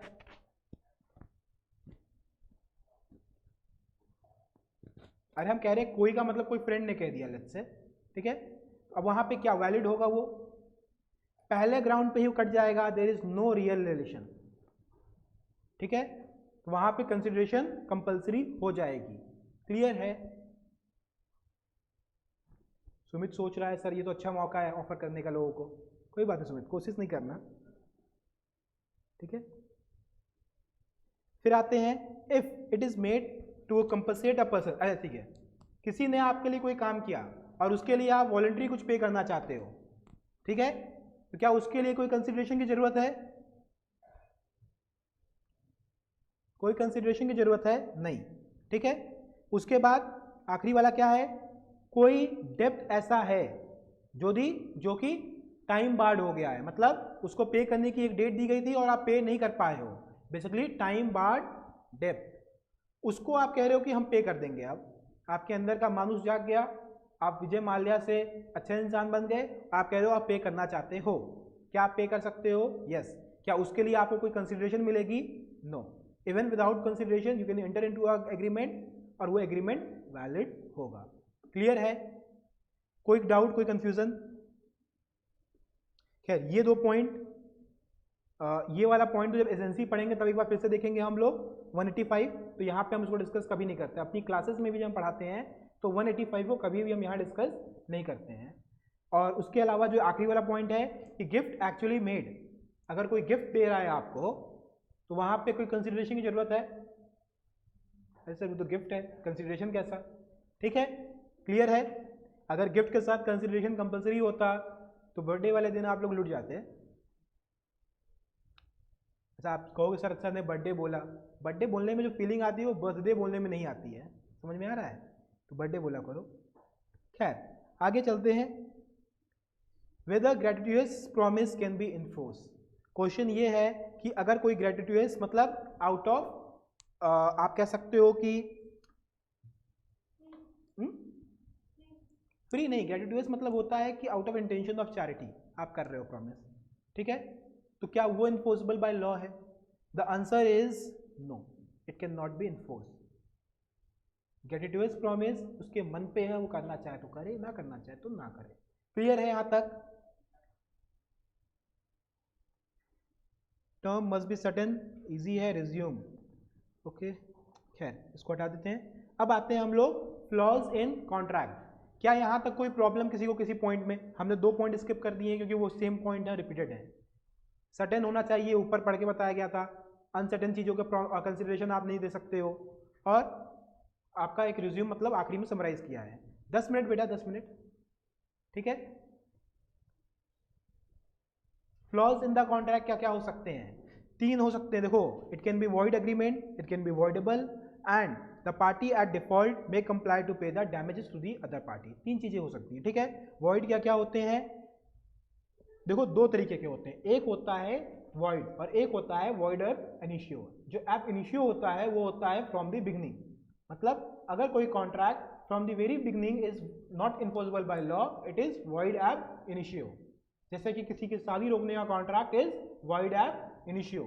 और कुछ कॉन्ट्रैक्ट ऐसे होते हैं जो legal effect at the time of contract होते हैं but afterwards they ceases to be enforced, तो उसको कहते हैं नॉर्मल वॉइड, ठीक है। आगे चलते हैं।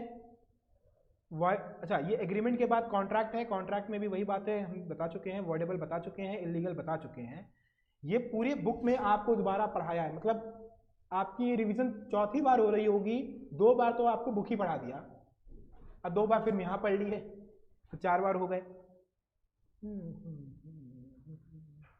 एग्रीमेंट विथ माइनर, सीधे आ जाओ आप लोग पेज नंबर, इस बुक से हमें पेज नंबर ही हट गए हैं मेरे। कौन सी कॉन्ट्रैक्ट बताया तो? अरे देखो सिंपल सी बात है, इस तरह समझो कि फाइंडर ऑफ द गुड एक ऑप्शन है, ठीक है। लेट्स से हम ये कहते हैं कि आप एक रास्ते पे जा रहे थे, आपको एक गिरा हुआ मोबाइल मिल गया, उसको आप वापस करोगे कि नहीं करोगे? क्यों करोगे? कोई ऑब्लिगेशन है आपके ऊपर, ठीक है, कोई मांगा आप दे दिए, कोई ऑब्लिगेशंस थी, कोई एग्रीमेंट था उसको दोगे, फाइंडर ऑफ द गुड। एक और एग्जांपल हम लेते हैं, हम बहुत एक्सप्लेन डिटेल में नहीं कर रहे हैं, आई होप इससे समझ जाओगे। लेट्स से कि आपका एक दोस्त है और उसे बहुत जानवरों का शौक है, उसने हाथी पाल रखा है, बट क्योंकि वो घूमने जा रहा है तो हाथी पे तो घूमने जा नहीं सकता है, नॉट पॉसिबल। वो हाथी आपके घर रख के चला गया, ठीक। अब हाथी तो एक दिन में कम से कम 10-15 जगह खाना खा लेगी, उसके बुखार उखार हो गया तो उसके लिए डॉक्टर के पास भी जाओगे, समझ में आ रहा है कि नहीं? आपने सब करवाया, खर्चा कर दिया, वापस आया वो, क्या उससे आप पैसे ले सकते हो वापस? क्या आपके और उसके बीच में कोई एग्रीमेंट था उसका इलाज कराने के लिए? क्या आपके और उसके बीच में कोई कॉन्ट्रैक्ट हुआ था? क्या आप उससे पैसे ले सकते हो? हाँ ले सकते हो बेटा, because there is the principle of unjust enrichment. आपके एक्सपेंस पे वो बेनिफिट नहीं पा सकता है। क्लियर है कि नहीं? इसी को कहते हैं quasi contract, where parties does not show any intention to enter into a contract but because of the operation of the law they enter into a contract. वहां पे ऑफर मिसिंग हो सकता है, वहां एक्सेप्टेंस मिसिंग हो सकता है, तो वहां पे बहुत तरीके से ये चीजें हो सकती हैं। देखो इम्प्लाइड में और कॉसी में एक अंतर है, पता नहीं साथ क्यों लिख देता है, हमें नहीं समझ में आ रहा कि आपकी किताब में बात बार बार साथ क्यों लिख रही है। और ये बात हम ऑन लाइव मतलब ऑन कैमरा कह रहे हैं जो यूट्यूब पे जाएगी, बाकी फैकल्टीज भी इसको देख सकती हैं। नहीं लिखना चाहिए, क्योंकि देखो इम्प्लाइड में क्या होता है, there is an acceptance, there is an offer. आप दुकान में गए और एक पैंट निकाल वहां से, मतलब एक कोई कपड़ा उठा लिए और निकाह से निकलने लगे, you have shown your intention by implied, आपने वहां पे किया, वहां पे आपका एक तरह से एक्सेप्टेंस था। कॉसी में वो चीजें मिसिंग हो सकती हैं। क्लियर है? खैर इससे ज्यादा हम कुछ नहीं बोलेंगे। एग्रीमेंट विथ माइनर, क्या माइनर के बारे में कितनी चीजें हमें यहाँ पढ़नी है? सिर्फ 2 बातें। 18 से नीचे का माइनर होता है, बेनिफिट के लिए माइनर कॉन्ट्रैक्ट हो सकता है, और इसमें एक केस होगा मोहरी वीवी वर्सेस धर्मोदास घोष। ठीक है, एग्जाम जब हमने पहली बार एलएलबी का दिया था वहां पे धर्मोदास, इनफैक्ट जब सीएस का एग्जाम दिया था एग्जीक्यूटिव में, सीएस एग्जीक्यूटिव में नहीं, फाउंडेशन मेरा भी वो था, एमसीक्यू था, एलएलबी में ये गलती की होगी या फिर बीकॉम में किया होगा, मोहरी बीवी वर्सेस धर्मोदास घोष लिख के आ गए थे। हमें अभी भी अपनी मिस्टेक याद है, तो कहाँ पे किए थे ये हम भूल रहे हैं। ठीक है, ई की जगह टी लगा दिए थे, और टीचर ने पॉइंट आउट भी पता नहीं कैसे कर लिया, मतलब बाकी चीज़ें वो नहीं देखा, हजारों स्पेलिंग मिस्टेक होंगे नहीं देखे होंगे, वो देख लिए, मेरे नंबर कट गए थे। खैर कोई बात नहीं, होता है ऐसा। ठीक है, following points must be kept in the mind with respect to minor agreement. कौन कौन से पॉइंट हैं? Minor a contract all together void in the law. ठीक है, you can not bind minor या you can not enforce any contract for the minor. ठीक है, उसके अलावा और क्या है, ये वॉइड एब इनिशियो होता है, एग्जाम में आ सकता है। Minor contract is void, voidable, void ab initio valid. आधे बच्चे वॉइड टिक करके आएंगे, उनको नंबर भी वॉइड वाला ही मिलेगा, वॉइड एब इनिशियो होता है। क्लियर है? इसीलिए ये सब बारीकियां आपकी किताब में बड़ी छुप छुप के दी हुई हैं, पढ़नी पड़ेंगी, क्वेश्चन यहाँ से फ्रेम होते हैं। ठीक है, ऐसा मत सोचिएगा कि आप लोग की आखिरी बैच है सीएस फाउंडेशन की तो कोई रहम किया जाएगा, ये कुछ नहीं करते ये लोग। रहम तो कुछ, रहम के मामले में वैसे तो बहुत कुछ करती है इंस्टीट्यूट हमारी, बट रहम तो नहीं करती है। A minor state is liable to pay a reasonable price for necessity. अगर उसको कोई नेसेसिटी सप्लाई की गई है, या माइनर है तो रहने खाने पीने का खर्चा तो लगा होगा, नेसेसिटी, रोटी कपड़ा मकान, तो उसके लिए आप उसके प्रॉपर्टी में से या उसके हिस्से में से पैसा ले सकते हो, रीजनेबल प्राइस। ठीक है, और अच्छा देखो, agreement by minor is void but minor contract is void ab initio. Agreement क्या है? वॉइड है। कॉन्ट्रैक्ट क्या है? वॉइड एब इनिशियो है। ये कंफ्यूजन मत होना, माइनर एग्रीमेंट क्या है? वॉइड। माइनर कॉन्ट्रैक्ट क्या है? Void ab initio. ठीक है, खैर नथिंग मोर। फिर आता है agreement by unsound mind person, और जो इस किताब को बना रहा था, even there is a possibility, all possibilities that he can also be a unsound mind person with due respect to the person who has created this book. Section 2 में उसके बारे में कहाँ लिखा है? सेक्शन 12 में लिखा है, पूरा पूरा एक 1 खा गया है, और आप लोग की डिफिनेशन सब गलत हो जाएगी। सही कर लो, सेक्शन 12 है वो, 2 में सिर्फ और सिर्फ डेफिनेशंस दी हुई हैं, और अनसाउंड माइंड को वहाँ पे एक्सप्लेन नहीं किया गया है। ठीक है, इसके बारे में हम बता चुके हैं, जब वो नशे में था तो कॉन्ट्रैक्ट क्या हो गया? वॉइड, होश में आया वैलिड। बेसिकली जब वो अनसाउंड का होगा, माइंड का होगा, तभी कॉन्ट्रैक्ट वॉइड होगा, जब वो साउंड माइंड का होगा वैलिड होगा। ठीक है, आगे चलते हैं। जुगल किशोर वाला केस आप याद कर सकते हो, पर इसके बारे में ज़्यादा आप लोग को पता होगा नहीं, कोई बात नहीं। पर्सन्स डिस्क्वालीफाई नहीं, हाँ, कौन कौन से पर्सन्स डिस्क्वालीफाई होते हैं from entering into a contract by different laws? पहला है कोई एलियन एनिमी। एलियन मतलब क्या? जादू? नहीं, एलियन मतलब anyone who does not belong to your country, who is not a citizen of your country, any foreigner. ठीक है, अगर वो दुश्मन के देश से है, क्या वो कॉन्ट्रैक्ट कर सकता है आपके साथ? अलग अलग लॉज बने हैं उसको रोकने के लिए। ठीक है, कोई अम्बेसडर या फॉरेन सर्वेंट है, वो कर सकता है। सॉवरेन या कोई एम्बेसडर है वो भी नॉर्मली इंटर नहीं कर सकता है, या उसके लिए आप केस नहीं कर सकते हो इन इंडियन कोर्ट्स। अगर उससे कोई कॉन्ट्रैक्ट कर रहे हो तो इंडियन कोर्ट्स में उसके अगेंस्ट केस नहीं कर सकते हो, वो इम्यून होता है इन सब चीज़ों से। ठीक है।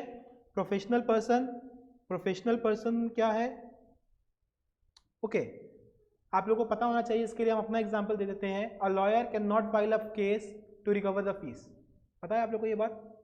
ये लिखी हुई है यहाँ पे बात। खैर, it is true, even our advocate act states that we cannot file a case to recover fees. आप लोगों को एक फन फैक्ट बता देते हैं, a lawyer cannot deny any case on the ground of lack of fees. सामने वाला पैसा फीस नहीं दे रहा है इसलिए हम केस नहीं लड़ेंगे, it is not a valid ground to deny a case. पता है आप लोग को ये बात? फिर आप लोगों से लॉयर केस तो लेता नहीं है बिना फीस के, वो क्या कहेगा आपसे? टाइम नहीं है, बाहर जाना है। वो कभी ये नहीं कहेगा कि फीस नहीं मिली। कभी इस चीज़ को एक्सपीरियंस किए हो? घर पे जाके पूछना, ठीक है। पहले बार में मम्मी पापा भी आपके यही बोलेंगे, अरे वो फीस बहुत ज़्यादा ले रहा था, फर्जी की फीस ले रहा था। मगर फिर पूछना कि याद कीजिए रीज़न क्या दिया मना करने का। वो कभी नहीं बोला होगा फीस की बात। It is a rule. ठीक है। खैर, तो वो फन फैक्ट पता चल गया आप लोगों को। डॉक्टर, इंजीनियर, डॉक्टर या फिर कोई और भी फीस के लिए सिर्फ अपना केस नहीं फाइल कर सकता है। पता है कि नहीं? आगे चलते हैं। Corporations being an artificial person, they can file a case. यहाँ पे क्यों नहीं है? खैर, corporations are can file a case. यहाँ पे साफ साफ लिखा होना चाहिए कहीं पे, ठीक है। It can sue and can be sued in its name because it's a separate legal identity. ठीक है। मैरिड वुमेन, फ्री कंसेंट हटा दो। हाँ, फ्री कंसेंट से आ जाओ, ये आखिरी टॉपिक आज के क्लास का रहेगा। फ्री कंसेंट, प्रिंसिपल ऑफ स्टॉफल क्या होता है बता देते हैं हम। एक पार्टी में हम लोग सब कोई गए हुए थे, ठीक है। कितने लोग हैं? हम लोग 8 लोग गए हुए थे, ठीक है। और हमने बोल दिया कि भाई दीक्षा तो हमारे कोचिंग की पार्टनर है। अब किसी और ने इस बात को बेस बना के आपसे कॉन्ट्रैक्ट कर लिया, आप क्या कोचिंग की पार्टनर हैं? नहीं। मगर क्या हम इस बात को डिनाई कर पाएंगे बाद में? नहीं। दिस इज प्रिंसिपल ऑफ स्टॉफल, हमको डिनाई करने से रोक दिया जाएगा। क्लियर है? अगर उसको लॉस हो गया है, उन पे हमारे फर्म पे, हमारे इंस्टीट्यूट पे कोई केस कर रहा है कि भाई आपने कहा था दीक्षा आपकी पार्टनर है, हमने उससे कॉन्ट्रैक्ट किया, हमने उसको बच्चे की फीस दे दी और वो गायब है तब से, उसके लिए हम लाइबल हो जाएंगे। Principle of स्टॉफल। क्लियर है? हमने बहुत रफ एग्जाम्पल लिया है, तो इसीलिए हो सकता है आपको by the words of book ये बहुत एप्रोप्रिएट ना लगे, मगर ये एग्जाम्पल पूरा सही है। ठीक है? क्लियर है? कोई और किसी को प्रॉब्लम इस डिफिनेशन से, इस प्रॉब्लम एक्सप्लेनेशन से? ठीक है। फ्री कंसेंट क्या होती है? फ्री कंसेंट का सिंपल सा मतलब होता है where your consent is free. Free मतलब क्या कंसेंट का कोई पैसा लगता है? नहीं। फ्री मतलब यू आर इंडिपेंडेंट और free, there is absolute freedom to take decision. ठीक है। अभी उसमें क्या क्या आता है? When a consent is not free, number 1 आता है कोर्शन। कोर्शन में क्या है?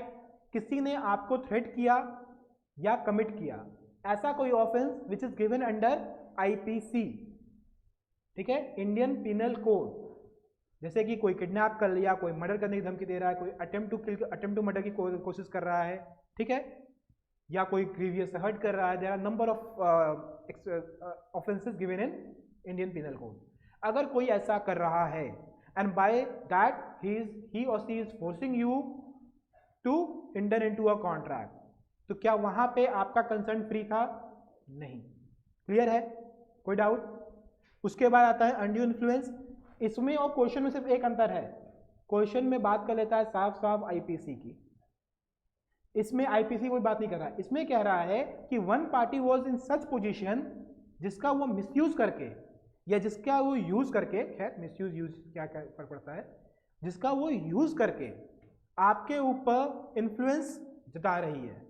जैसे कि आपके बॉस हैं, नाउ एवरीवन नोज दैट कि आपका बॉस आपके ऊपर पोजिशनली कुछ इन्फ्लुएंस रखता है, सबको पता है। अगर उसकी बात आप नहीं मानोगे तो आपको काम से निकाल सकता है।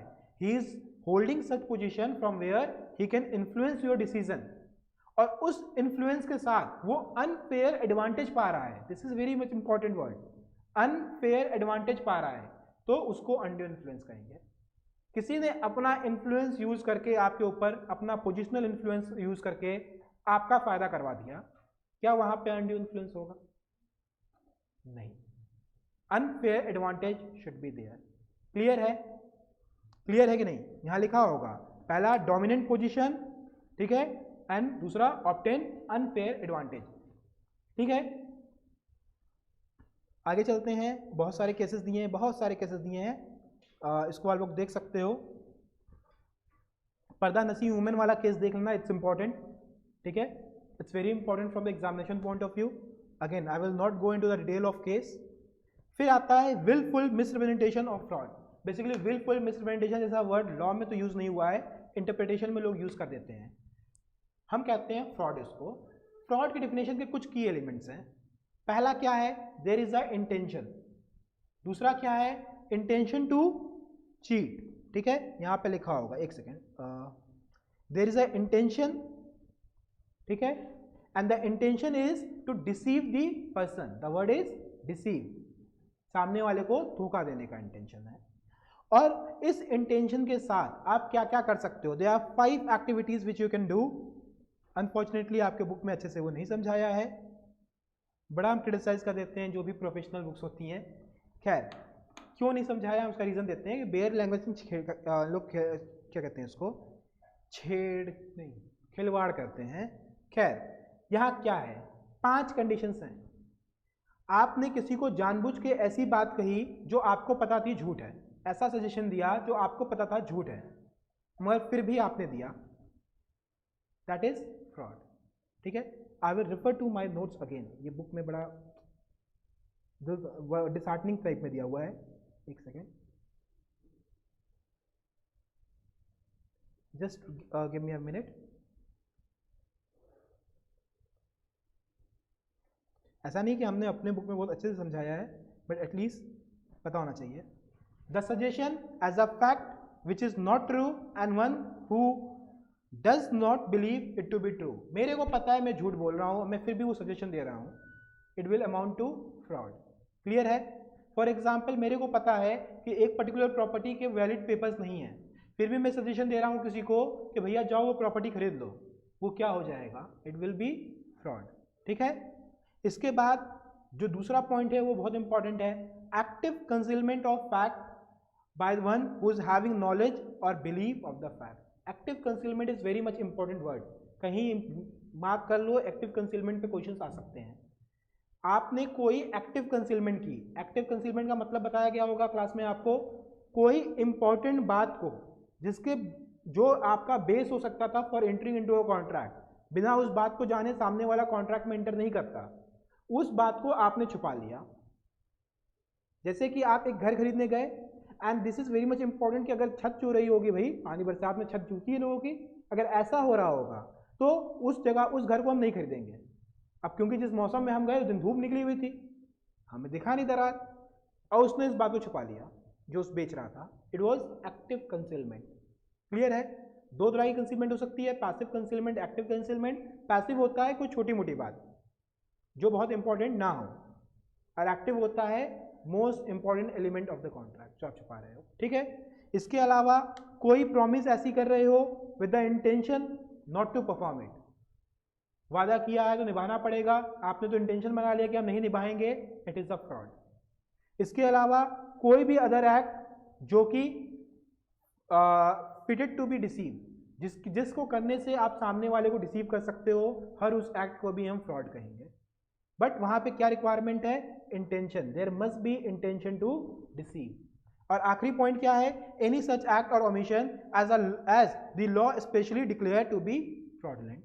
किसी ऐसी बात को जिसको कोई भी लॉ, चाहे कॉन्ट्रैक्ट एक्ट, कंपनी लॉ या कोई और लॉ, फ्रॉड डिक्लेयर कर रखा है, उसको भी फ्रॉड मानेंगे। क्लियर है?